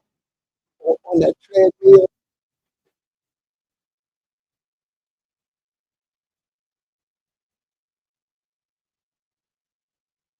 Okay. Hey, pick up. What about right now? Can you hear me from where I'm at right now? I'm trying to set the position so everybody can hear me. Throw a thumbs up, let brother know that I do know. Mic check 1, 2. Mic check 1, 2. I got you on that. Yeah, help me on that. Mic check 1, 2. Good God, I see right there. That means you can hear me. Good God, say, try mic, Mike. You know my style. So you already know we have been custody out. Get up, go to mic. See, what he need to do, he need to be over here on my mic, because I know y'all can hear me on this mic. You see, because when I'm talking on my mic, you know, I need to see. Next time I'm gonna change it around. I'm gonna be sitting over here in front of my mic, and I'm gonna be sitting over there in front of his mic. Because see, I got the studio mic. You see what I'm saying? So I know there's definitely a difference when he's talking, because Mo like to sit back in the big chair and be chilling out and be rocking and shit like he in a rocking chair, and forget that the people is not sitting in front of him. You know, he just sitting here rocking in the chair, just running his damn mouth. Well, you know, bad habits is the break, you know, but I'm working on it, fellas. Just bear with me. Let me see here. Now I got his off, right? So you can't, yeah. No. So y'all can hear me now because this is Mike, but I'm gonna put Mo on this mic here so he can go ahead and finish this up so we can get out of here. Because he's clowning right now. You see how he put me on the cheap mic? Y'all see that? I couldn't even get off my liquid recovery. Pit Dog trying to shut me down. I heard you, Pit. I see you, Pit Dog. Oh, shut his mic off. Turn him off. That's Mo. Cut him up. All right, is that how it comes in? Englewood said Mike's clear. Well, you see where he put me at, y'all. So when I start talking about that liquid recovery, you know, all of a sudden I get the raggedy mic. So far, he done took the mic from me, put my bus in the garage. I feel you, Pit Dog. I know you want to understand. He said, we want to understand you. Well, you got to talk about, you got to take that over Mike, man. I'm trying to tell you, it's Mike doing it, man. You know he the sound, man. You know I get my groove on. I get excited when I'm talking to y'all. All emotional. Damn, boys, I'm back. Hey, what's up there, War Eagle? What's up, man? I'm trying to see, is that my boy Yard Boy? I mean, you came in with a new name or something? War Eagle Yard Boy? Is that our Yard Boy that I know? Just checking in to make sure. Because, yes, sir. If that is him, glad to see you back.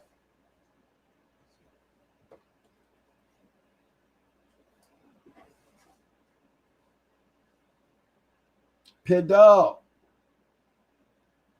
Pit Dog got them books.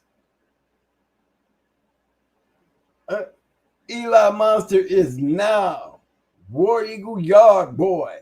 That's okay there, Eli Monster. I'm going to call you War Eagle. Look, Pit Dog. That's War Eagle, man. That's War Eagle Yard Boy. You hear me, man? He's doing shout outs all wrong already.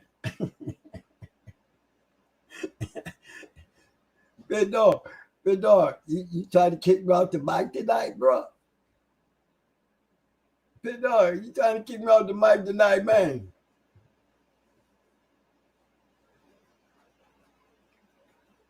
But yeah, for real though, y'all, I would like to see a dog like a good bred dog. You know what I'm saying? Be out there in some type of competition. You know? Yeah, I got this Mayday dog. He jumping up there on that wall like, you know, he trying to break a world record. You know what I'm saying? And they probably get back home around the feather and you probably a curve. You gotta run up that wall, bro. I didn't change my ways, bro. It's a new thing, man. He can still get down. Get down on the wall though now. You know, I'm probably gonna name my first dog. If he ever get on the wall, I'm calling him Waldo. It's gonna be Grand Champion Waldo, the wall hitter. Whatever it is, he gotta climb up that wall for. I'm gonna make damn sure he won it. Especially if he a Mayday dog. You know, they already crazy. Imagine a Mayday dog. Imagine a Mayday dog, you know, a real Mayday dog. You know, there's something wrong with them. I can guarantee you, they could pull. They will work good in a away pool. Because a lot of them dogs was definitely naturally strong as hell. They really didn't have no Mayday dogs that I can remember out there. I'm talking about from Luke Kane, Twister, Annabelle, every damn one of them. All them dogs was very strong. You just wasn't going in there and just go hustle and tussle with them. They was not them type of dogs. You was going in there with them just to survive. It was just a matter of time before they broke you down because they was so strong and so intense and so direct in what they was doing. That's what made Mayday dogs famous. At least all the champions and the grand champions that I know, they all had that one thing in common. They was real serious and direct about what they was doing. And they was very strong and intense getting it done. It always mattered to me. Every one of them I saw, it was just a matter of how long can this dog withstand this shit. And that's for real, fellas. You know, that's what made him famous, man. He had a lot of them. My man Vernon Stern said, Mike, you put him back in the crate. Yeah, he did, though. You see, he took my mic. He put me on the raggedy mic. He parked the bus in the garage. You know? And then he scolded me. Remember, he scolded me. We can agree to disagree. And then he threw my bus in the garage and threw me on a messed up mic. Game Breaker, what's up, baby? What's up there, MB5? What's up, baby? Yeah, I think, you know, when it comes to that competition, man, I was really impressed. I would like to see one of them on a treadmill, though, because I don't really know the rules to the treadmill. Hey, what's up, Cosmo Kyle? What's up, baby? I don't know what the rules will be on the treadmill or how that thing work. You got it, fam. But I would like to see a good treadmill on how that thing works. Because, you see some dogs can down there run the belt off that mug. They be zooming so fast, man. And then you ever see one to get into that Hemi mode? That Hemi engine where they just get down and they digging so deep and going so fast. It just seems like they done went into another dimension and you just looking at your dog like, you just be so happy. Look at it. You want everybody to know what he did. Because that treadmill be singing. And he got his pace right. He is just floating. I've seen him get on that mug and do that. So I would be wondering what a real competition on the treadmill would look like. What amazing would I see? Is it anything different than what we see when we put those old bulldogs up there?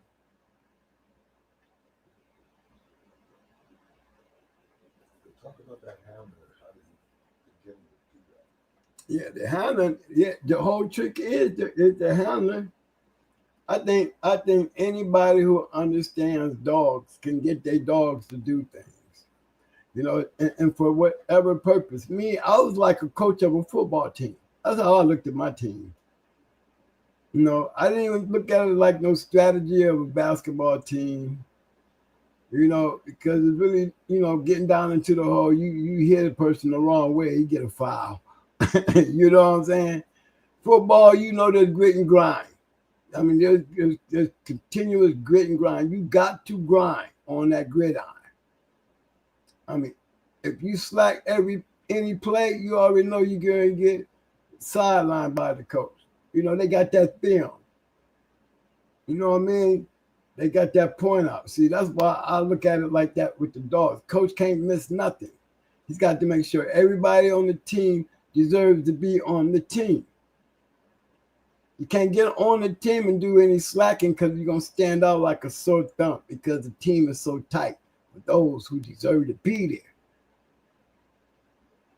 You know what I'm saying? So there's always that strategy that when you're dealing with your dog, you know what I mean? The dog, to me, gotta like his coach. Because I'm mean. Y'all don't understand. I'm a jarhead. I am a stone cold-hearted Marine. I run my dogs like Sergeant Slaughter. I run my dogs like Major Payne. My dogs don't get no treats for doing anything good. They get me saying, good boy. And they love to hear me say good boy. Because they know when I'm saying good boy, they ain't being corrected. They know when I say good boy or good girl, they ain't getting, discipline based on their behavior or their lack of attention. That's what they want from me. This all good boy, a good touch, a good rub. Come on. But when I get them home, man, and we come out all that gear, no more military work. It's done. No more commands. No more expectations. Now you just going to be my pet. And that's what makes the difference. When they know that they can come to you when it's all said and done, and they can put that hand on my leg, and I can look down at them and don't shoo them away because I didn't invite you over here to get on my leg. You know what I'm saying? Yeah, I'm that kind of mean dude.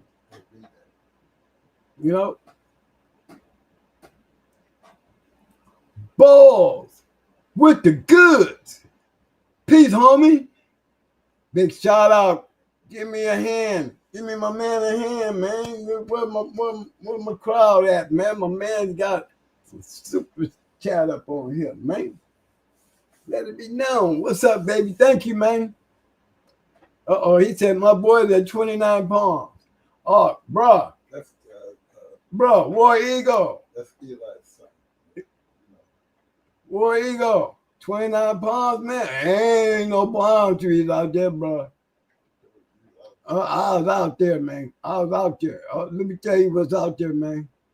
One, they always got them jets down there tearing up all them rocks out there. So he gonna be hearing a lot of booming. Other thing is, man, let me tell you something. I seen a jackrabbit, bro, that had teeth like a bulldog, bro. A jackrabbit, that might look. I'm out there clowning. I mean, we out there, being young knucklehead, jarheads, way out there in that desert. And then in that desert, 29 Palms, you got cliffs. You have cliffs. You ain't gonna be moving around out there at night without no night vision. They find you down there in one of them ravines. I mean, when it get dark out there, boy, and there ain't no lights, you ain't no running around out there in the desert. Not out there, not all them rocks and hills.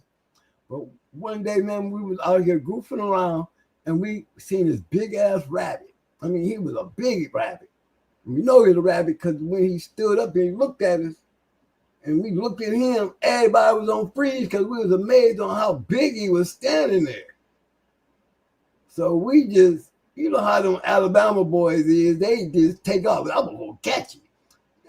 We gonna take off, go chasing this rabbit. Bruh, this rabbit got to the edge of the cliff. He put on the brakes. That rabbit turned around, fellas, and he stood up on his hind leg like a kangaroo with a whoops on her hair. But when he opened his mouth and showed me his teeth, when he showed his teeth, bro, I'm telling you, that was a mutated rabbit, fam. Y'all, that was a mutated rabbit. That rabbit had teeth like a dog. I mean, he growled at us. And then he turned around and jumped off the cliff. Jumped. All you seen was this rabbit, man, bouncing off the wall. He wasn't tumbling. He wasn't falling. He was beaming. Bing, bing, bing. Man, that's what's out there at 29 Palms.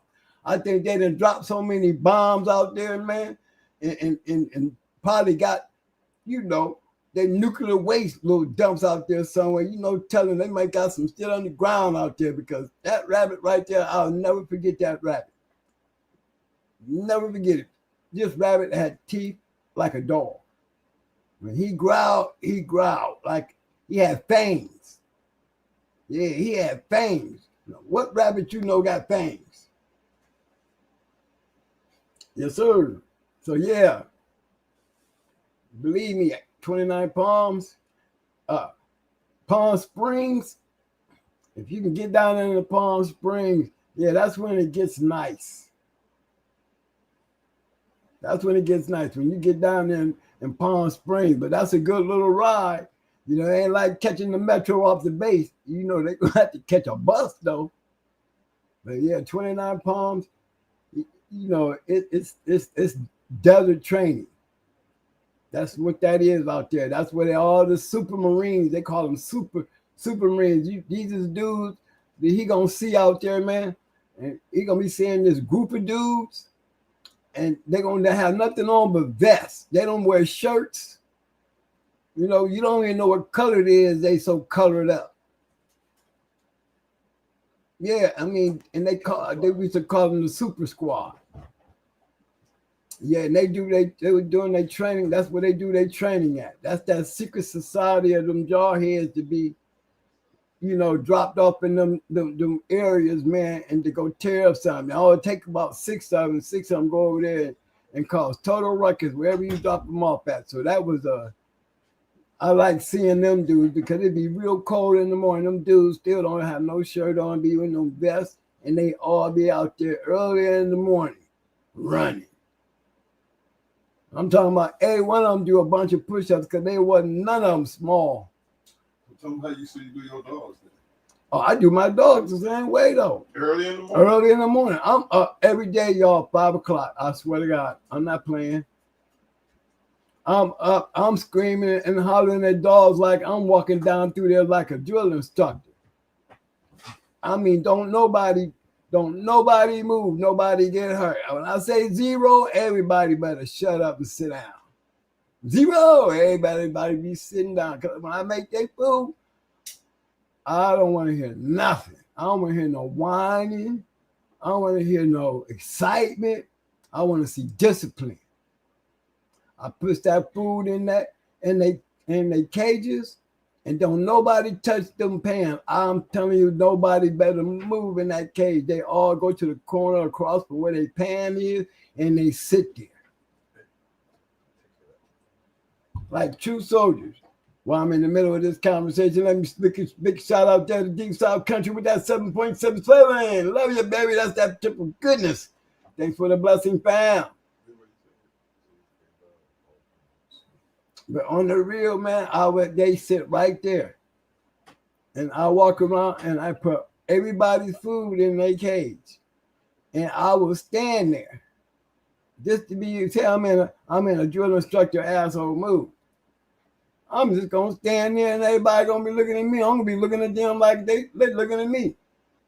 You know, they just waiting for that word.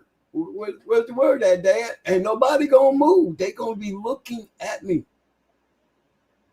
As soon as I say that word, Pluto, everybody hit them things like, and they eat that shit like they think I'm gonna take it away from them. They eat just like Marines do when we in boot camp.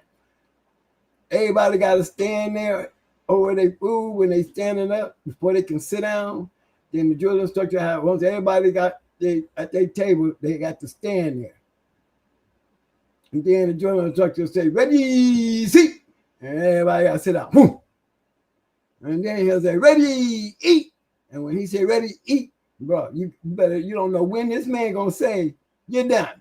Or zero. He say zero, you got freeze, probably freeze. So as soon as he say eat, we hit that plate like we getting ready to lose it if we don't hurry up and get it down. Because at any time, it might be 2 minutes into your meal, he'd be like, zero, freeze, brother, freeze, you gotta freeze. You can't do nothing. You better, whatever's on your plate, you're done. You're done. Or he'll come down through there and somebody might do something stupid to make everybody in the child hall pay. He'll just stand up and say, you're done. Zero, and everybody in the place just shut down. Boom. Then have everybody pick up your tray, line up, and go to the trash and dump that shit. You think anybody gonna ride home and cry to mama? Mama, they're making me throw my food away. Mama, I'm losing weight. Man, listen here, man. It won't be my mama calling. Sure won't. You better learn how to eat. Better learn how to eat faster. Look, I didn't even smoke. I got in boot camp. I learned how to smoke because they get them smoke breaks. You know what I'm saying?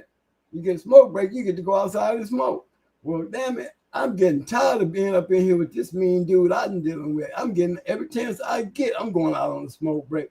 This to get away from them drill instructors. Them drill instructors in our platoon, it just seemed like they was pissy every day. And it seemed like I'm pissy with my dogs the same way.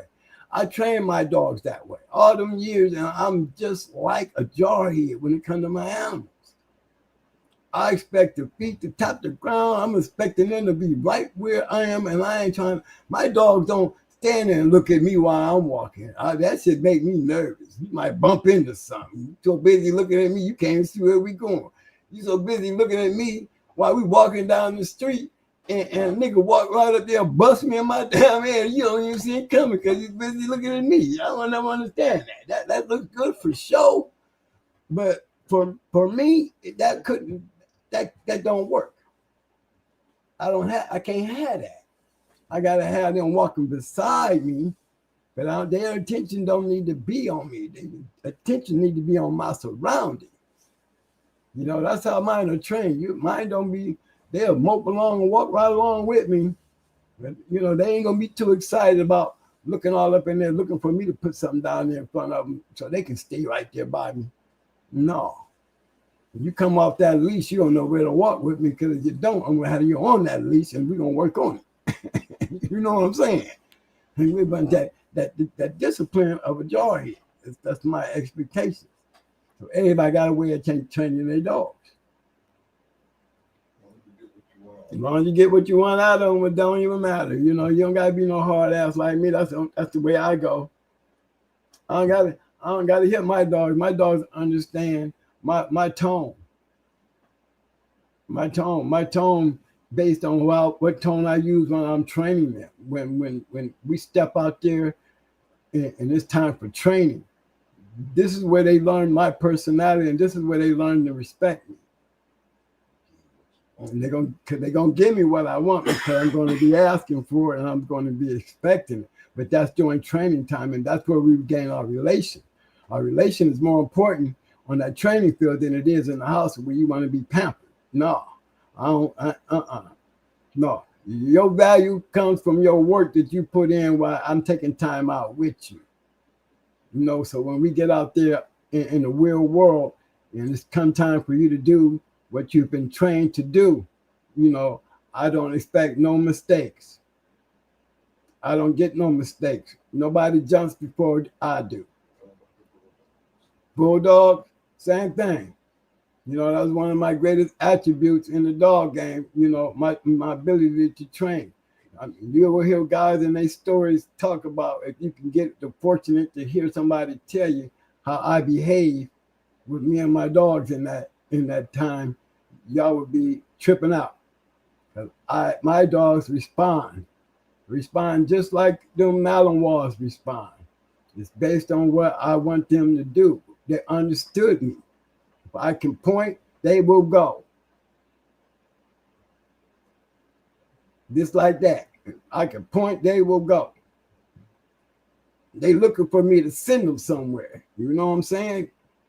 I'm there right there with them. They learn how to understand where I'm at.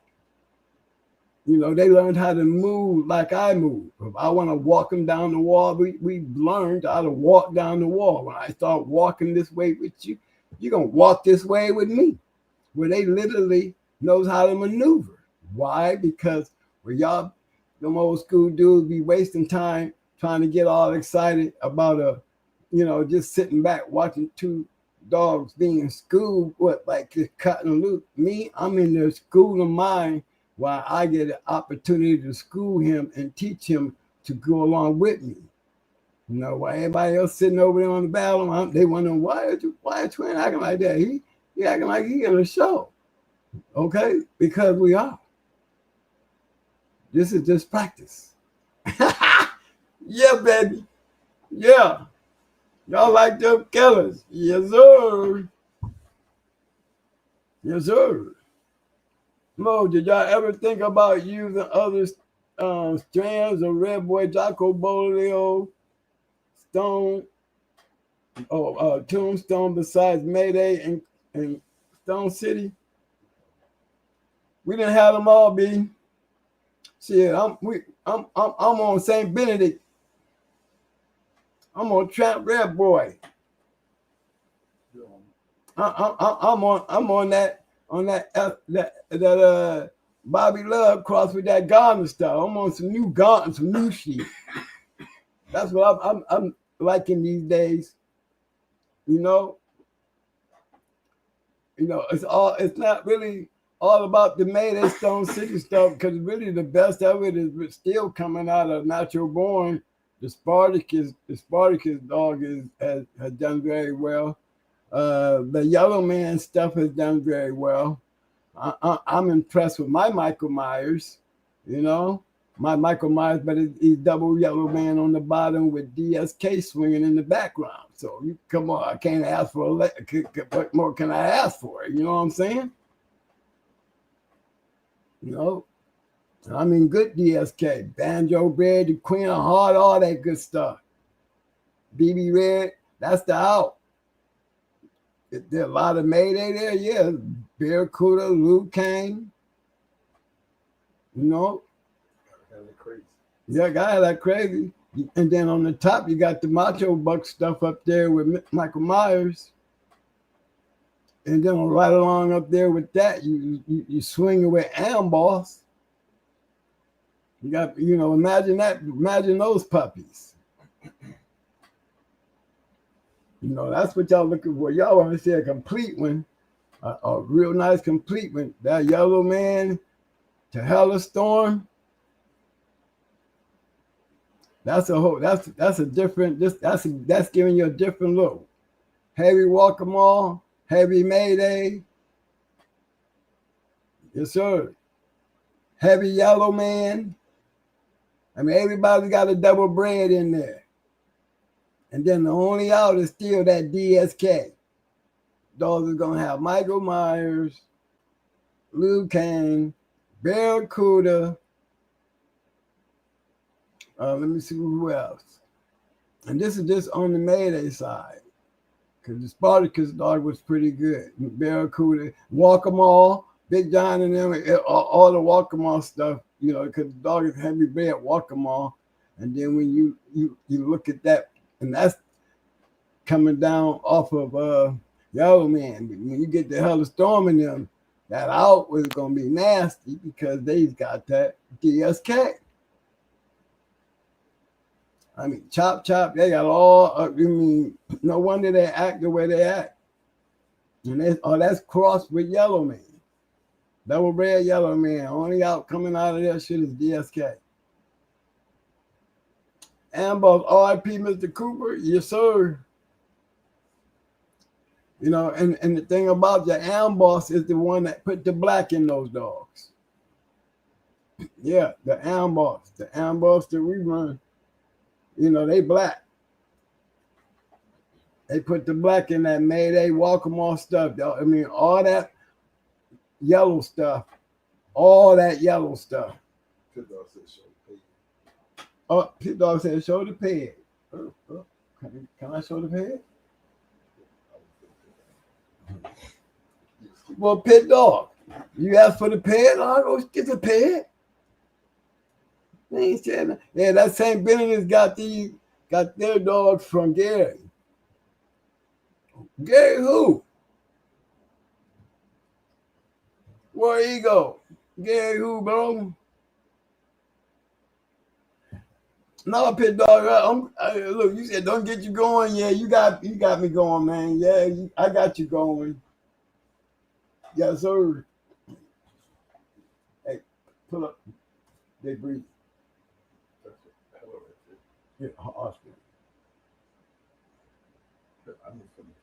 Put up the hospital. I know, just put up a hospital. I'll get her individual.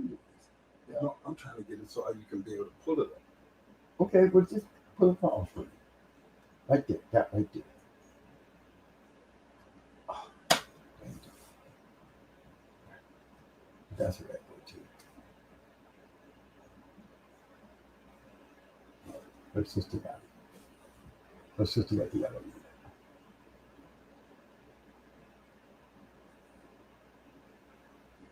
There, here we go. Here we go.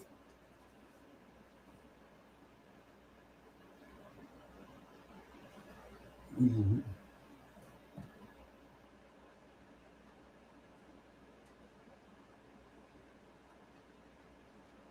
Yeah. That's what we're talking about. Yeah. That's what we're looking for. Yeah. All right, there, Pit Dog. Hey, yeah, booze with the good. Here it come, baby.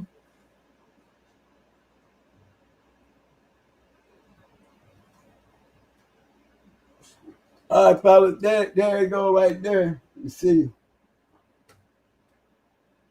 Get that green thing off of there. What you got?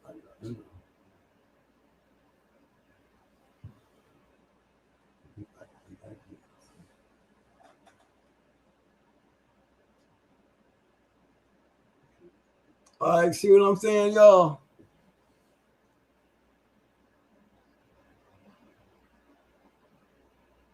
Now we have to sit there and start from the bottom. I'm gonna start from the bottom so y'all can see the Michael Myers stuff crossed with the Yellow Man. Y'all see green bean in there. Go ahead and put that in there, money.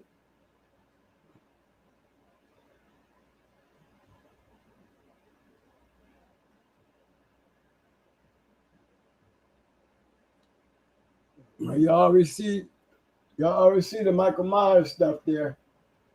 You know what I mean? But it's that honey bay down at the bottom. That's Mike's son right there. No. Honey.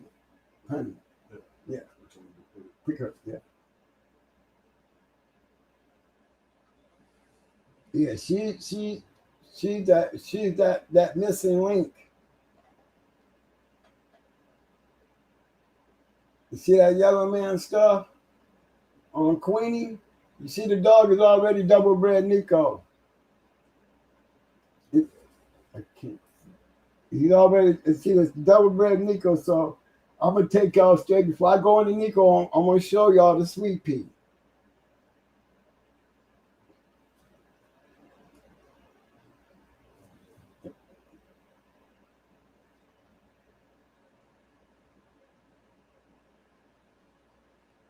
See, that's it. Monster. Now you see Barracuda, you see Monster, you see Cruz, Rocky.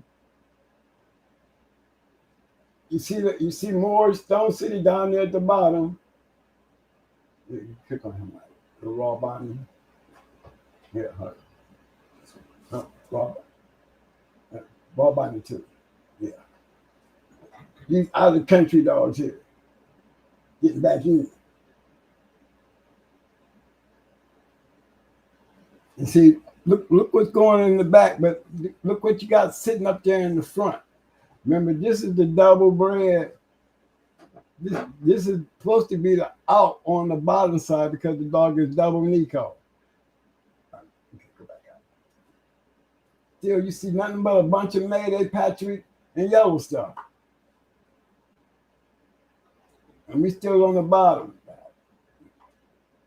That's them leaving the country, coming back on there. Now go to Nico.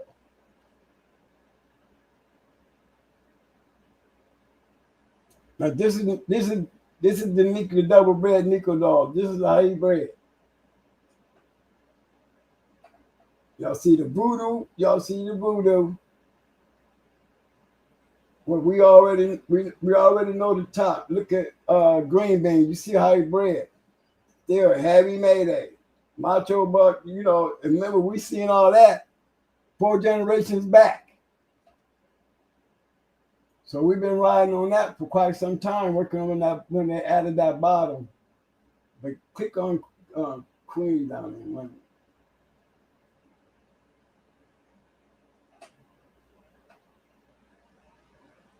See Queenie's out. That's the out.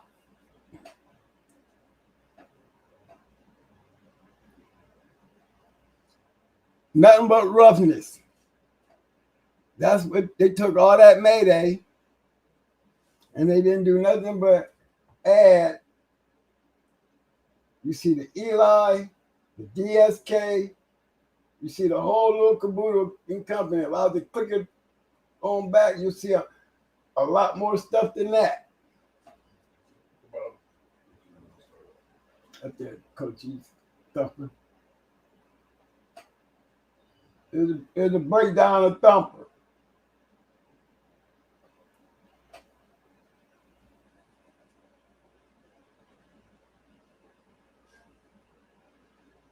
Like I said, you go a little further back. I mean, you see what they're coming out of. You see the whole crew. Nothing but a bunch of killers up there. Nothing but. And that's the out.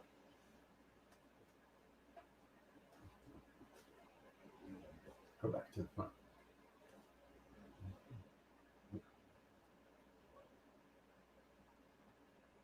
Yeah, not the bottom.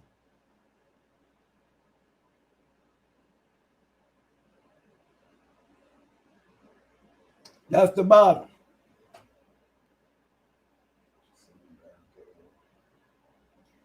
You study seeing them yompers. You study seeing them pile in them yompers.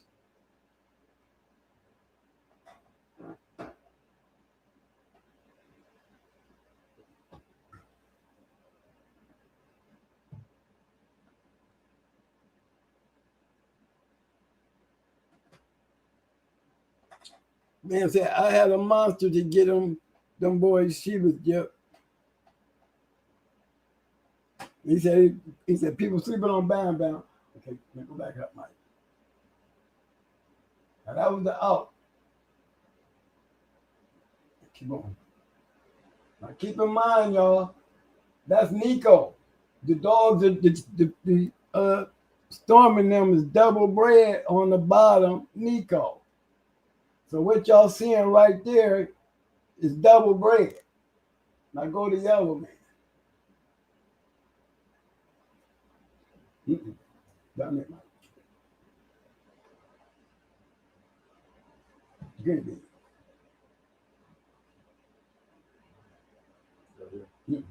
Go to green bean.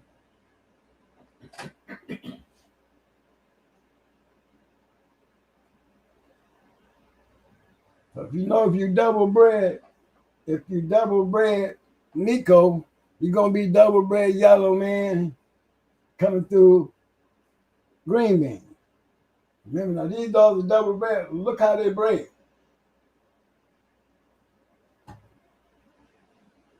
And keep in mind now, that's Nico's double bred. Just it. Double bred Mayday with the out being heavy inbred DSK with the eighth of Eli.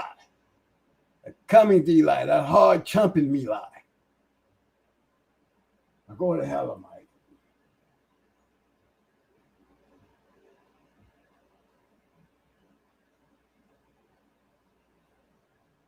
Yeah, sit.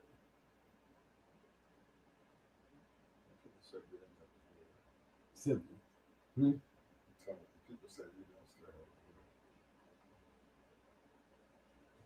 When she was still a young dog looking like that, y'all. That's my baby Luke right there. We call her Ellis Dorn, but that's my baby Luke right there, y'all. Yeah, that's the Little May's sister.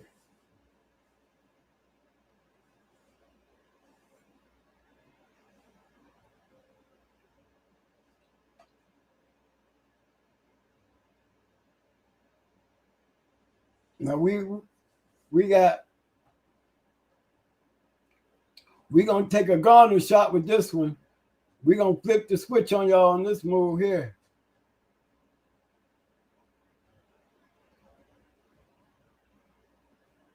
That's where she going. Yes, sir.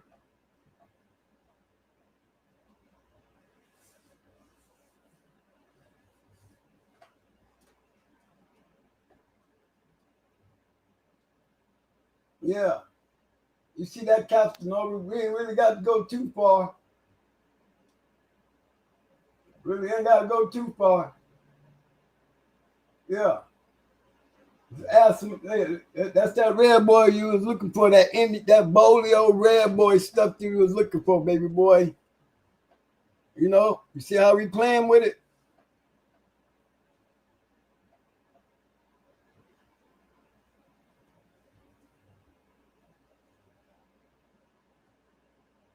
You know that old Oklahoma Jack, you know, they liked it, that stuff. Bones in the Closet was one of them good ones. But you see, you know, that's that new look at red boy that, you know, gravitating to that new side of that red boy stuff. You know, and then, like I said, we got him. We got him, but he had a son who was pretty good. We got 3 of them. You know, he produced some nice dogs. I mean, based on, you know, where I'm looking at, you know, he got another champion over there, Champion Ghetto. Well, they made some good crosses with him.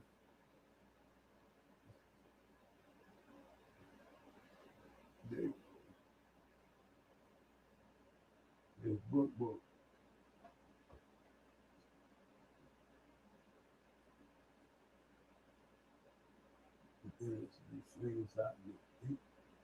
There you go. Go more. Yeah. But book got a picture, I think.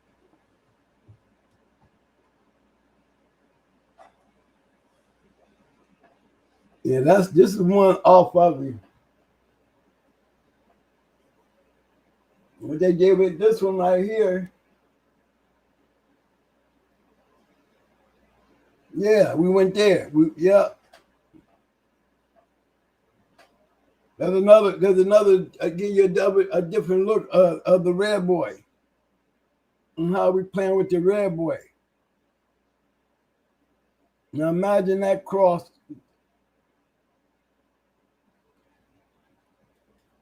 And we taking that to that heavy Mayday, DSK. Now we adding some of that Sammy red boy. Then we going down here and we snatching on some of that Ghana. That Ghana Trump red boy. You see how we stealing all that red boy? We grabbing it from everywhere.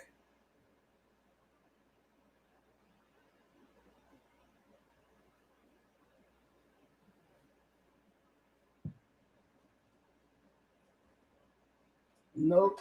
Look at the bottom of that.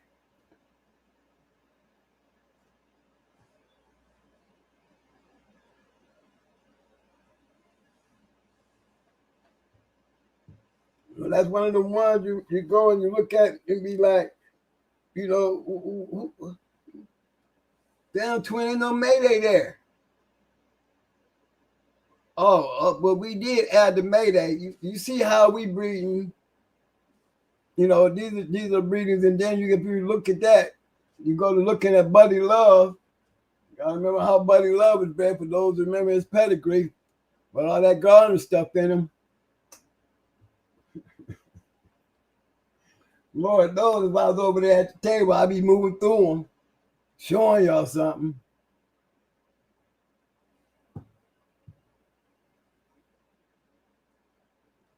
Okay, guys, do I gotta go any further? I mean, you know, I have more to show, but I'm gonna stop right there because it's getting late, and you asked me to. You know, there's more, but I figure we just feed y'all a little bit to let you know there's different types of red boy and the way it's being used.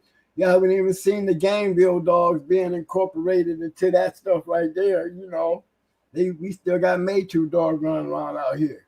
We just setting up the pie to inject.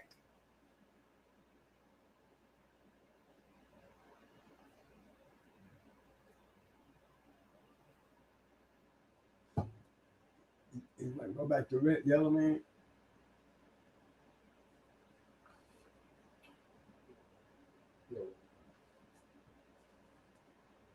Yeah, that dog right there. The way she looked, the way she looked right there. That's the way she act. If that ain't a Mayday dog, I'm trying to tell y'all something. That one right there, straight Mayday. That dog right there is straight Mayday. That dog got so much Mayday in her, she can't help herself. She got so much Mayday, she remind me of female Lucane. That's all I'm gonna say about it. That's a female Lucane.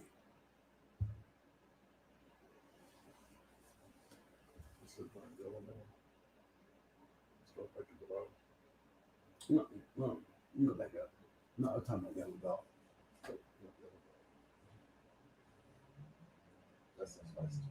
Mm-hmm. Yeah, when you really sit down there and break that pedigree down, and then you really look at it, you'll see. Like I said, that's a whole lot of Mayday. Stone City. You know what I mean? Top and bottom, but you see how we use that yellow man at the bottom. You got Champion Monster. You got them all. Barracuda. You got the whole clan up in there. But that DSK, to me, that DSK made a difference because that's their mama. You see how she looked. She acted the way she looked. Believe that. Her daughter took it. She definitely took after her mama.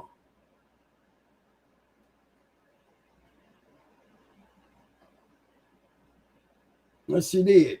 That dog right there is a damn good dog.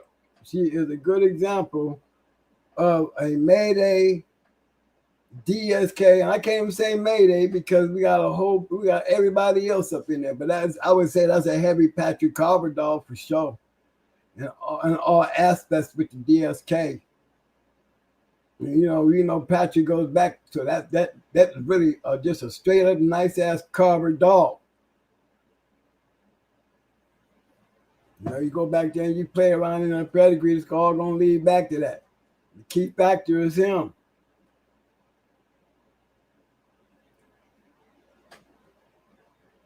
Like I said, you're going to see, you see Macho Buck, you see everybody down there in this pedigree here.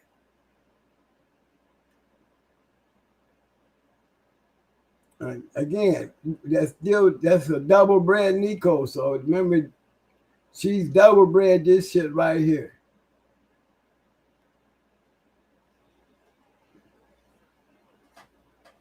And the out of that right there, on top of that, remember, they got him going to a female that was heavy Mayday.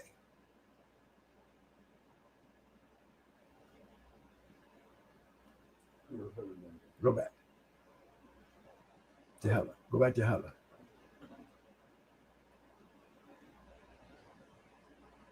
Okay, that's Hella. Oh, you could have stayed on Spice. Okay, now go down there. You see Nico. See that Katrina? Go to Katrina. Yeah, that's the out. More Mayday. That's the bottom. So you still got the DSK, but look, you still throwing more Mayday up there.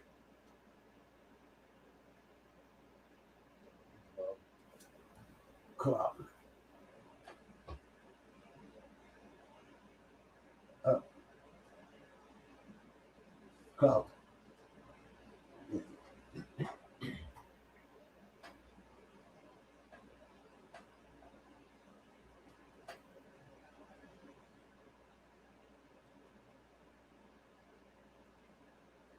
See how they're throwing it? And add more. Yeah. And when you go back to it, go back. Go back one. And go back to Bonnie. So, yeah, right there where you're at. Bonnie too. That's a cloud and that's Bonnie. More Mayday. Again, see what I'm saying, guys? Not only do you got Mayday, you got Vice Grip, you got Barracuda, you got Airtight, Lil Kim.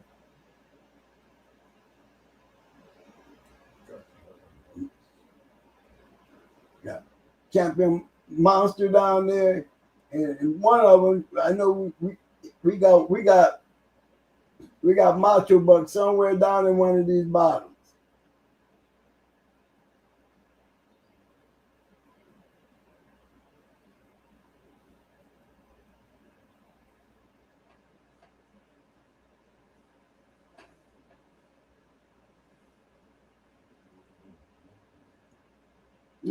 Just a little. I mean, it's got look Mortal Kombat. Look, oh Mike.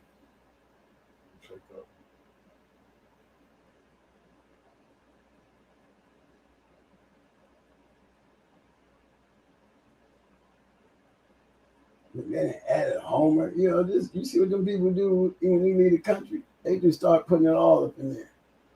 Look at all that combat.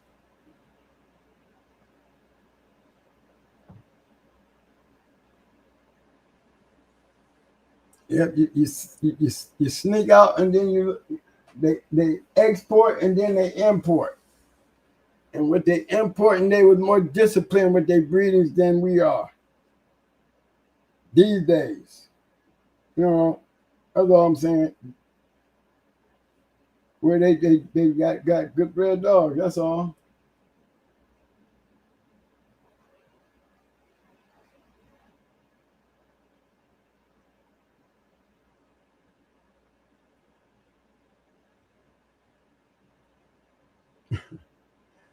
Oh my goodness, somebody talking about 14 chihuahuas.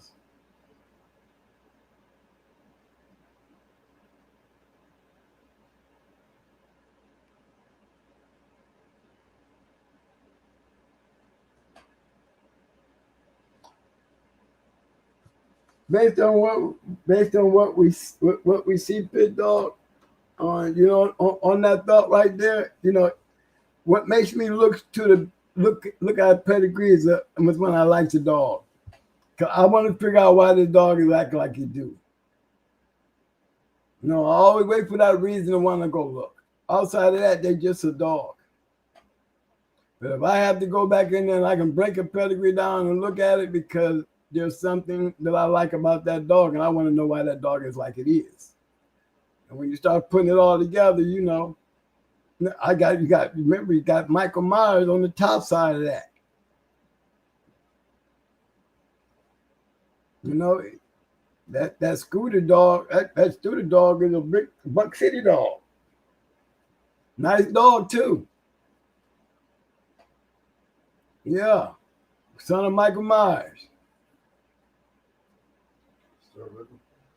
Yep.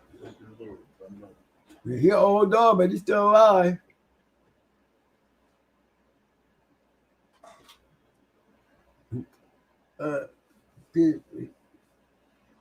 What's the name? Say, click on banjo. No, he'd be on the bottom.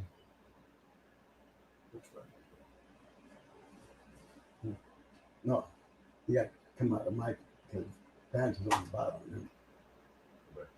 Yeah, not down to the bottom. Let's click on Queen. Queen. Yeah.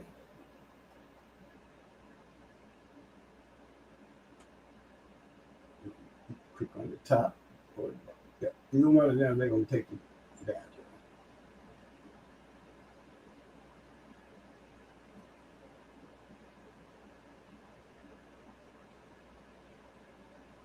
There you go.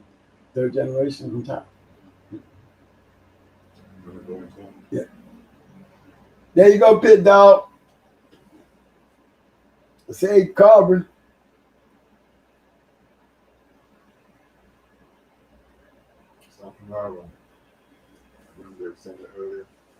Yeah, see, it was all that's gonna go back. When we go into the Patrick dog, we're gonna go back to Stompanato. When we go into the Voodoo dog, we're gonna go back.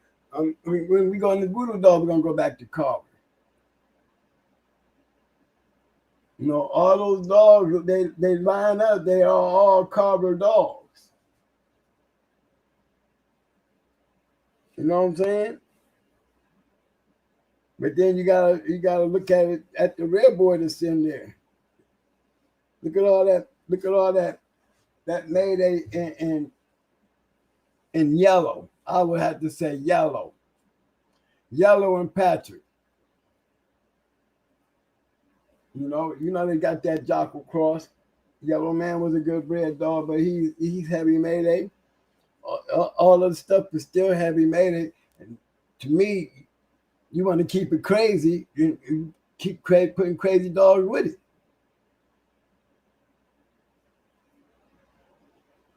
You know?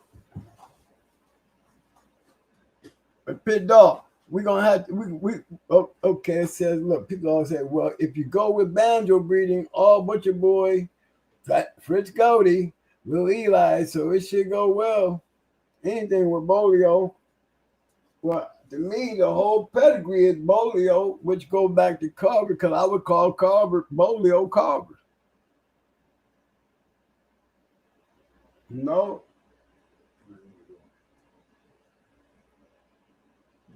Yep, Butcher Boy equals Fitzwater's Goldie, and don't forget, Fitzwater's Goldie takes you to Grand Champion Buck.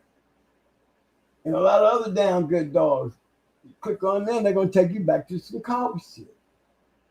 Back to hella.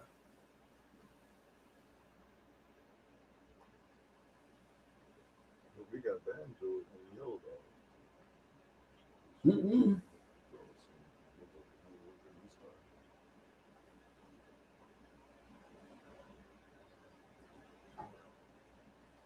Yeah. Yeah, I had to go digging in on that conversation there. Y'all, I had to go and look. Yeah, the Winky dog was not, she wasn't bad herself. You can click on like open up a whole thing. I mean, he made a good breed. Winky. It is, that's what it is. Oh, okay. Yep. Look at all the different bulldogs she got in her. They go.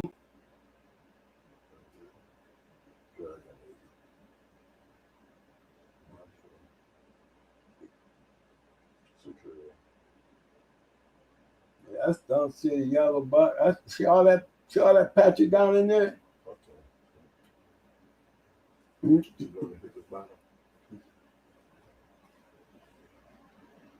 got the suit. Look at that stuff.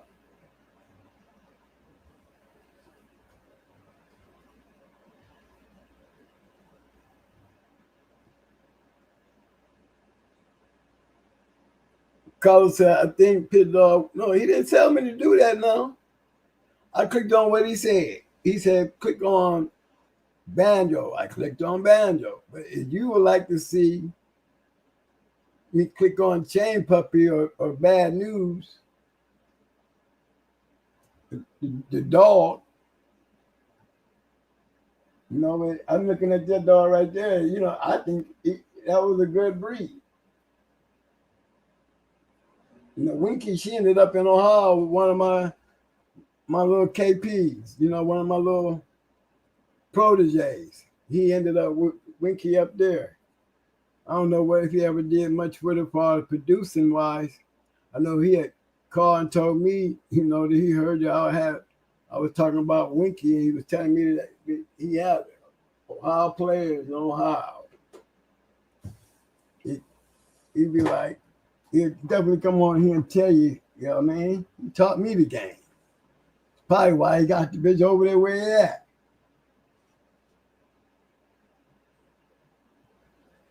Yeah, that's the bulldog.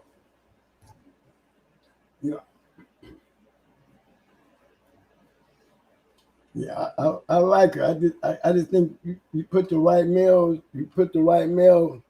on it. And you already know what we consider the right males. Must I say more? Hey, is there any more questions, man? Because y'all ain't gonna get me pulling up pedigrees after we were talking about running up trees and hitting new marks with the weight pool and all that stuff. But you know, y'all know always, you know, them Mayday dogs and the macho buck dogs, you know, them Stone City dogs crossed with Mayday, man, they put some pretty bodies on the ground. You gotta admit that though. Mayday Stone City dog, Mayday 357 crosses. Any of that buckstock crossed with that Mayday, which is a lot of Patrick dog, man. You see some nice bodies on them dogs. Yes, you do. Yeah. So, you know, we're gonna make a date for that one. We get in here, y'all, and we start throwing around numbers again.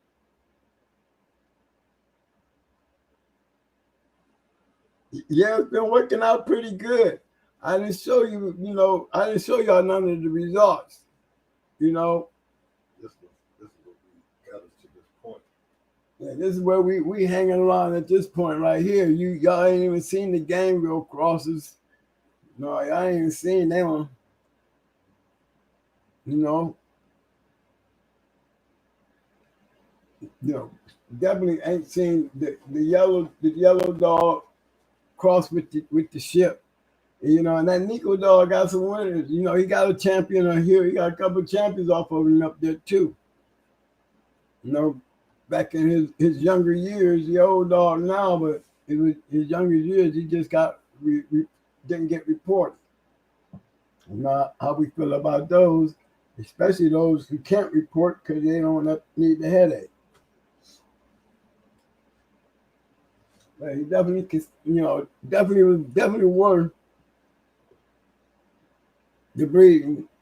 Mike's son made a good breeding and got some good dogs. Definitely. We can show y'all, we'll pick a date, man. We go back in here and we show you the insights of that shit. Champion Roscoe and in them, you know.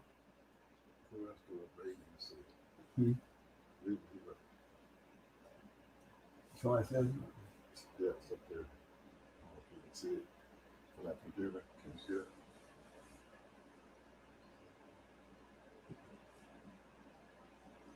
what am I looking for? You don't see that note right there sitting in there? Oh, yeah. Sounds a bit iffy, 14 off of them. What do you mean? That was Rico, because he ain't had it, what, 14? 14 what? So it's better off of it. I didn't pay attention.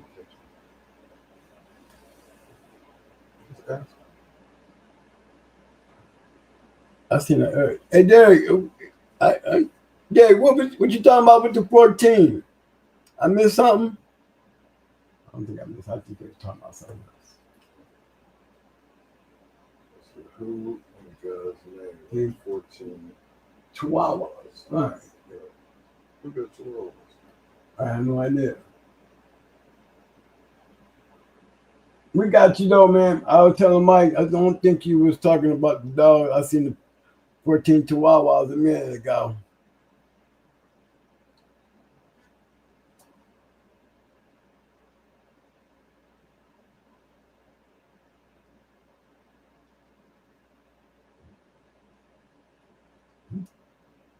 Who knows what they was talking about? I'm still missing.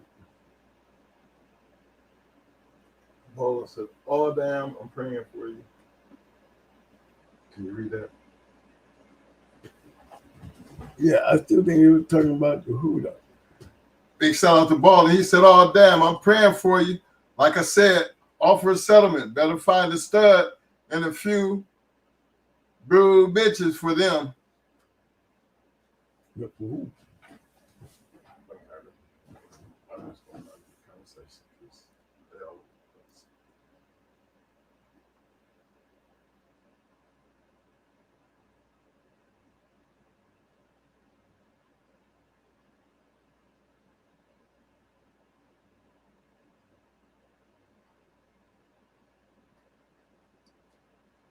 Let's see. He hates the women.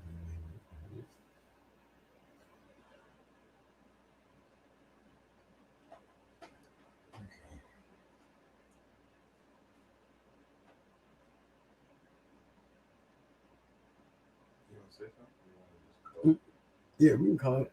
It said my neighbor had 14 chihuahuas. My niggerino bitch got loose today and went through a bunch like Tic Tacs.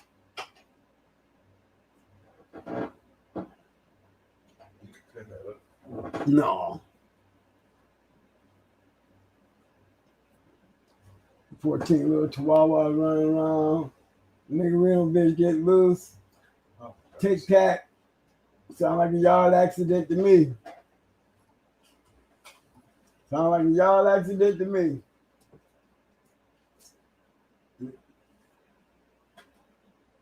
They talk about little tacos. That ain't funny. I don't, you know what I'm saying? I would be mad.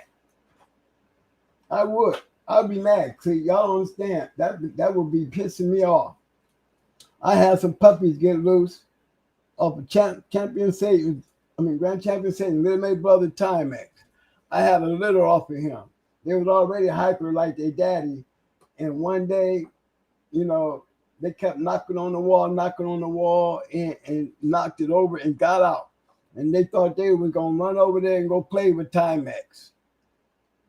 Tic Tacs. Tic Tac moment. Mad as hell.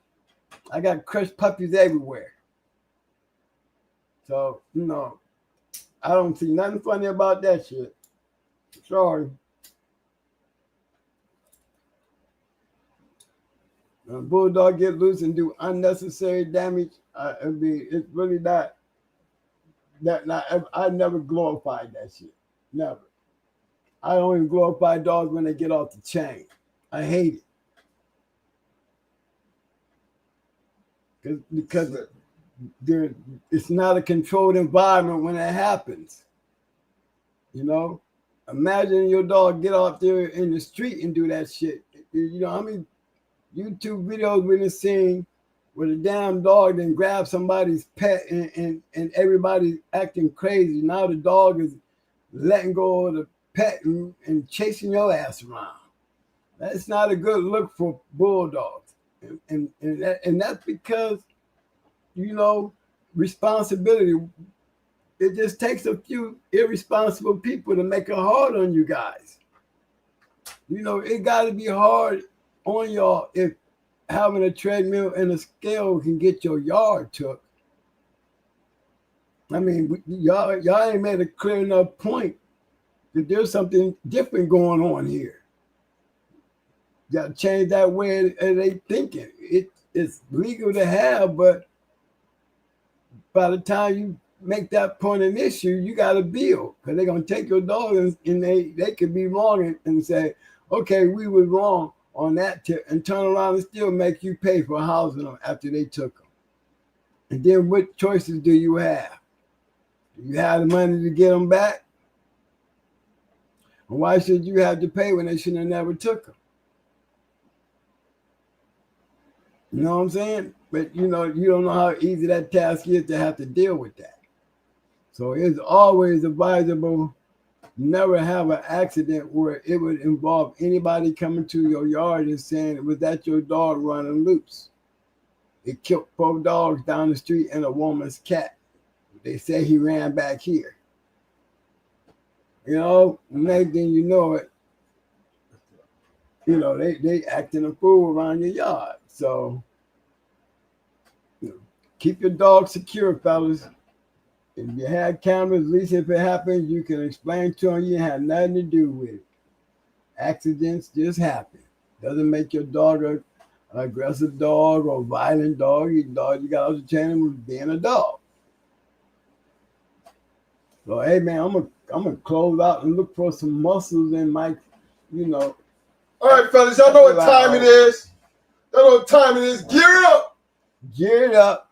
Gear it up. Y'all might as well stop all that tapping and talking to each other and get ready to hit these thumbs up and muscles and stuff. Gear it up. Let's go. Help me out here. Let's go. Let's go. Thumbs up. Thumbs up. Thumbs up. Thumbs up. Muscles. Muscles. Muscles. Now give me some damn roses. He said, give me some damn roses. I need some damn roses. We need them damn roses. Now look, I better turn around here and pick up this phone and see some colorful shit going on in this page. Come on now. I know it's late, but relate. Let's get it in there. Let's call it a day. Come on, y'all. Y'all help me out, because tonight, like I said. Come on, War Eagle. Come on, Baldwin. I see y'all. Let's go. Big dog. Booze, what a day. What the good? Hey, what the good? Give me some love, baby. Hey, y'all. Now, y'all know the bus was supposed to be parked tonight. I slipped in. Mo done slipped in. Got a test drive. It's still in the garage, though. Yeah. And it's still in the garage. Don't get it twisted. Tonight was strictly for the purpose of understanding an American Pit Bull Terrier and what it actually looks like doing something different in the now. Like, you know what I mean? I'm thinking this is what they be talking about when they be talking about the now, the getting better part. You know, I'm just associating the dogs of yesterday into what that might look like today. Will the names change? I feel like the names will change, because I swear to God, I wish I knew how that black dog, that black 20-pound bitch was bred. Y'all would too. Oh, yeah. I'm G. Just like that red dog. They pulled all that 7,500 something pounds. You want to know how he bred? That's the part I'm talking about. Do we change the name? Do we change the bloodline? Is it supposed to look different? See, when y'all in that part of the game, you you shouldn't be surprised if you still have them same Jeep, Red Boy, them same crosses. They just doing something different.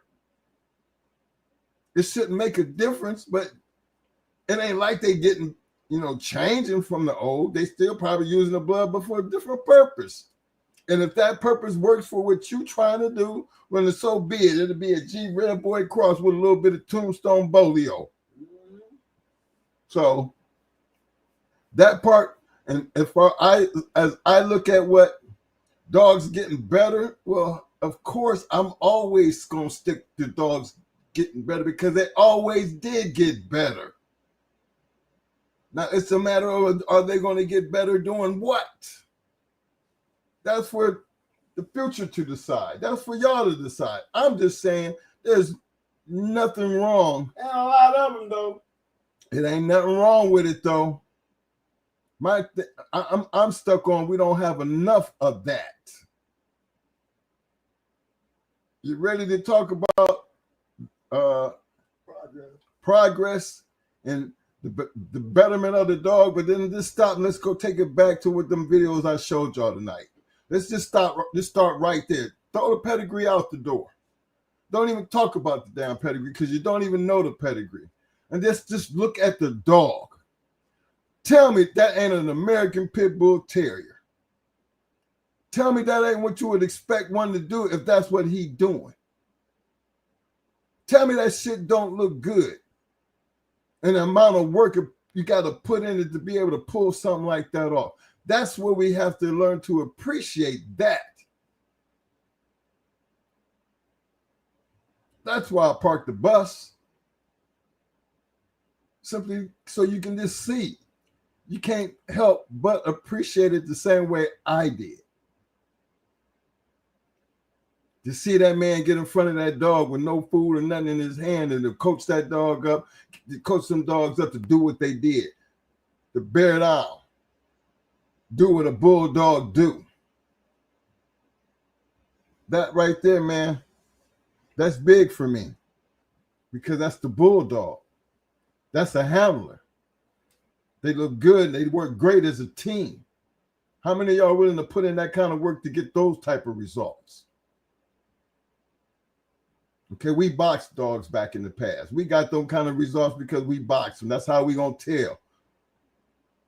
We climb over the wall. But let's see what it looked like when it's done what they consider the right way.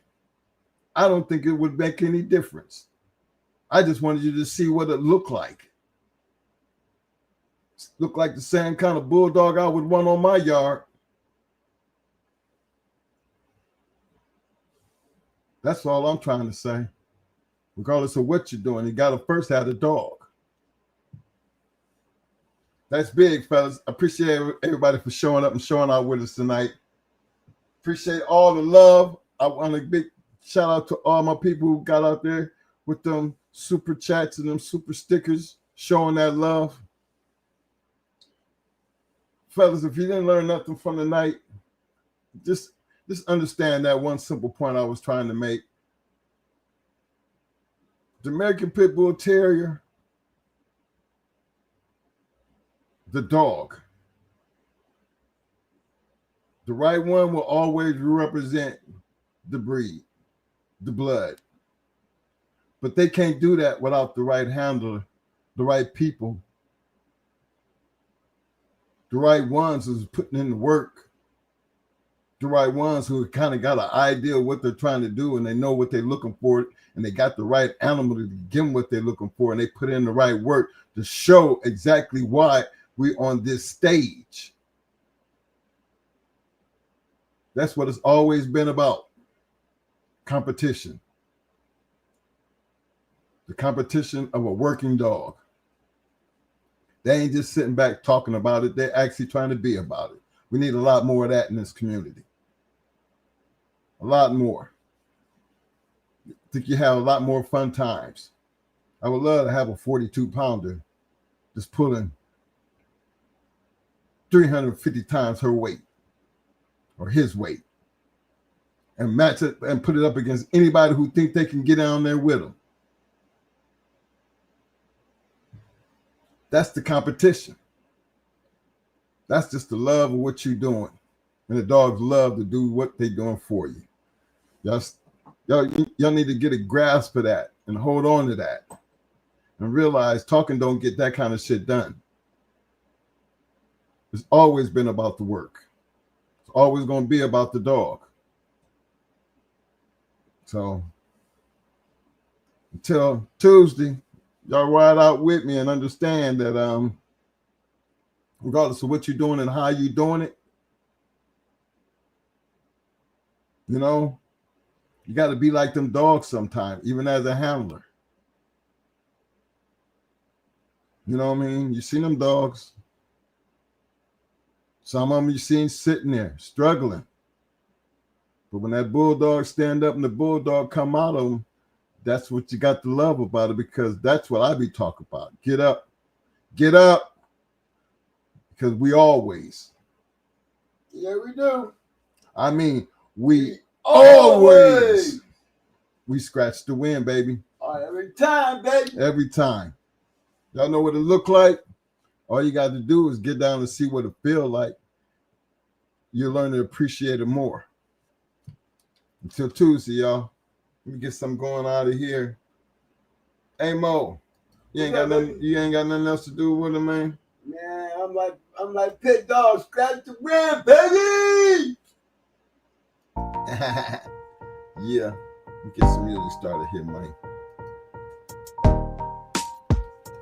Oh, I got it going.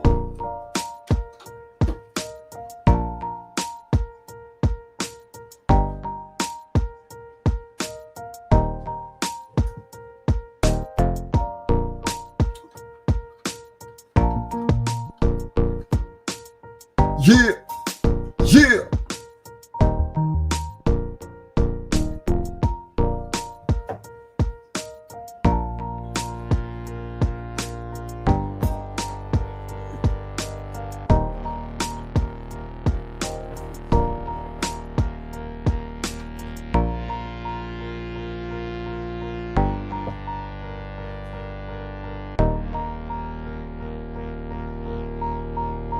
Yeah, man.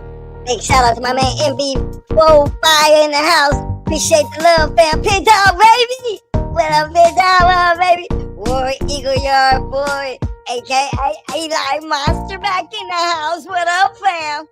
Big shout out to my man RBG Lone Wolf in the hills. Appreciate the love, fam. Yeah, I don't know nothing about that. I don't know nothing about that. Bulldog. Straight bulldog.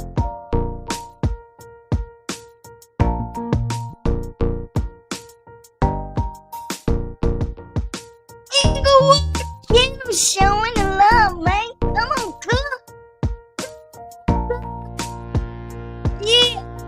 Appreciate that, fam. Appreciate the love. I really do appreciate the love, fam.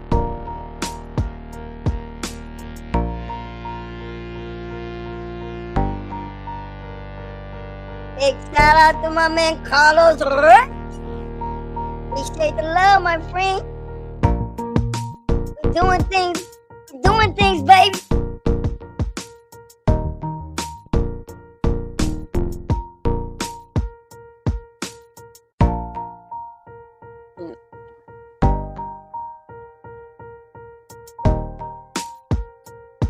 Hey, I want to give a special shout out to my main man Marcus B coming through. He hollered at me. We like that banjo, polio, Eli shit work out great every time. Look here, fam, I'll be able to tell you in a minute, cook. I'll be able to let you know in a minute. You see what I'm saying, good? Keep an eye on it. Public service announcement.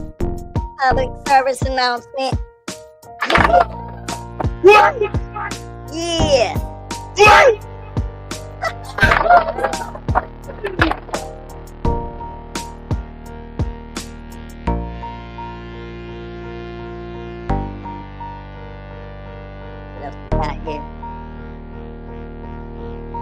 Trying to pick up on the names I miss, man. You know, Michael with him, yes, and you know, Mo when he get to running his mouth, I can't get my piece in. But you know, I'm Rolo Bolo. I mean, AKA, yes, hey. Money in the house. representing all the time.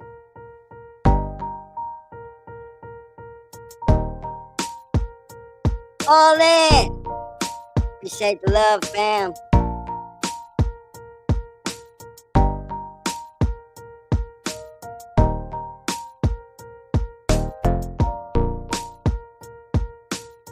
Now tonight should have been called War Eagle Pit Dog Show.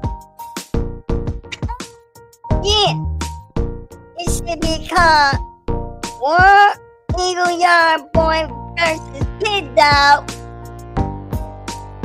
And y'all fans gotta be tired, cuz. Hey, cuz. Do me a favor, cuz. Can I get some more roses? A little low on cash today, fam. Can I get just a couple more roses?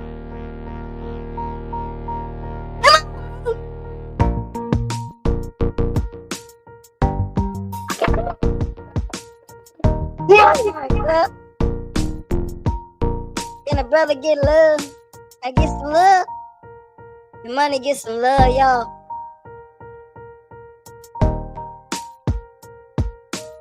Money needs some love.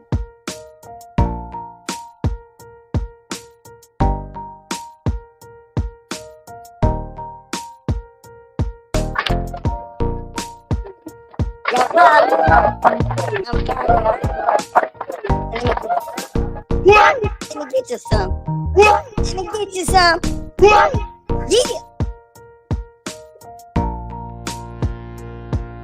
Appreciate that, Carlos Regas.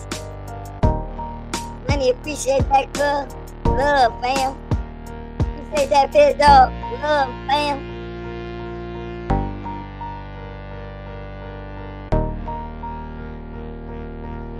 And if I had a dog, it was 20 pounds on that kind of weight, he would be with me everywhere I go. I ain't gotta worry about nothing. My car run out of gas, strap that hoe right up to the damn front end. Say, let's go, baby. Right up the street. I strap the traffic with that hoe. Somebody better get the news cameras out here. Somebody better get the news cameras out here. I don't need your help. She got it. She got it.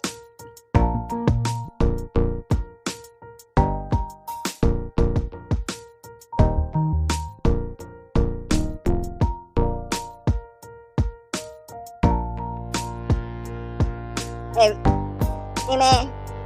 Yo, Mo. Tell me, man, how you think that black dog was bred, cuz? How you think she was bred?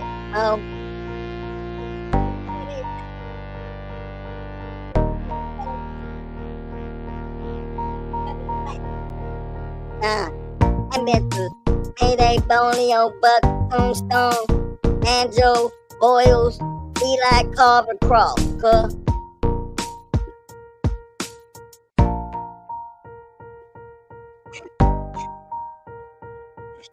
Pit Dog said inbred Homer dog.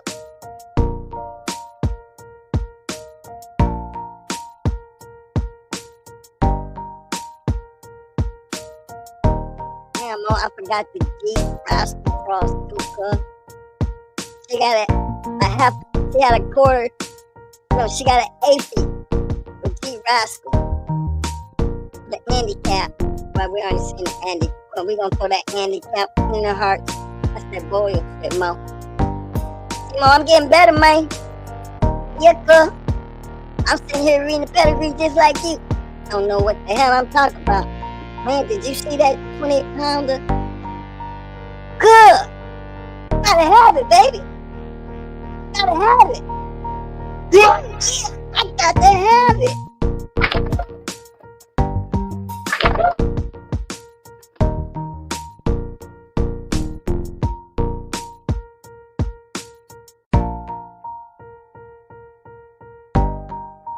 Hey, man. Hey, stop, Mo. No. Oh. You got the mic, cuz. I got the mic. Can I close it out, Mo? Let me close it out, Mo. Yo, Mike, can I close it out?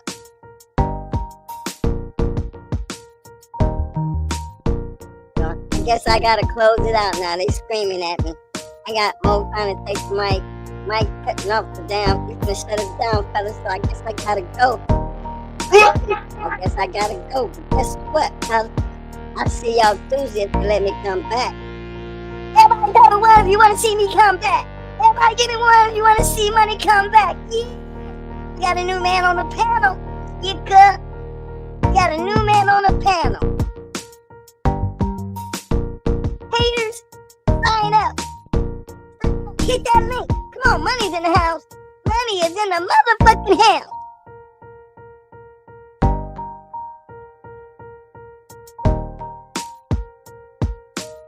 All right, money, it's time to go. It's time to go, money.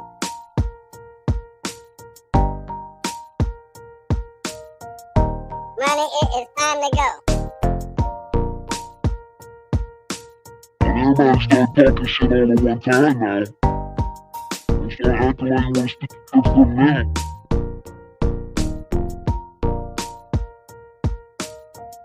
Hey, you want my twin brothers, y'all? I'm money, but I'm gonna get my brother Mighty Mo to come up on in here. One day we just gonna take over the whole shit. We gonna keep Mo out, we gonna keep Mike out, we gonna run our own shit. We gonna run it just like this. See, forget about Mo. Everybody can you say something? Man, you know damn well I'll be playing. You don't want me up in here. You don't want none of this. This like, this is my God moment. Yeah, see, I'm the God moment. Y'all hear me? Y'all hear me? Yeah, that's the one. That's the one. Act like y'all know. Don't make me go get my brother. That's all I'ma say. Don't make me go get my brother. He's just as bad as Mo. He just got a God complex. You ain't. Alright, we gonna get on out of here. Stop, man. Get off my back, huh? Hey, what's up character, man? I like him. He's right about being secretary. Yeah, I said it.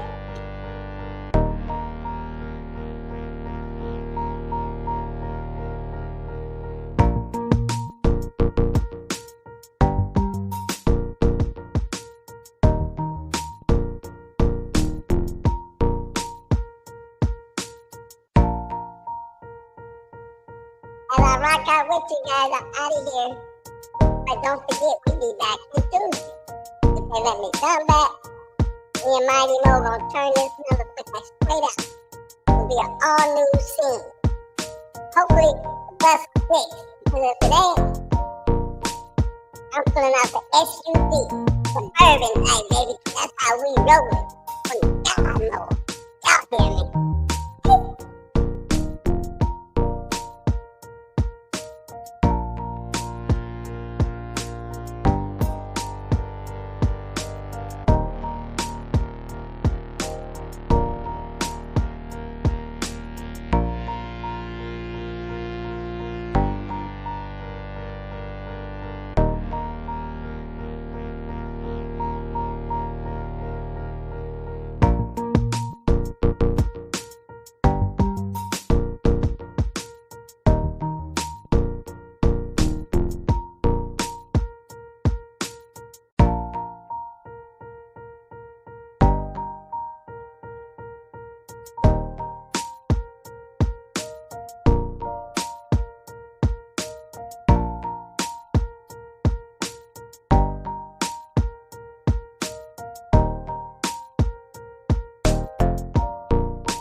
The dog game is dying. Let's talk about the game first, not the dogs. It's the challenge of the wins, the competitive addiction, the thrill of the win, and the rewards of achievements. Losing only gives you the drive to come back. I learned to watch the winners, my motivation was there, my dedication was evident, now I'm a winner. The problem is the cheating to win, manipulating the truth, and then it's the all-out liars. How is this sharing our achievements with liars, cheaters, and bullshitters? We have lost the historical value of the dog game. We can't decipher the real from the fake, the lost is the cost.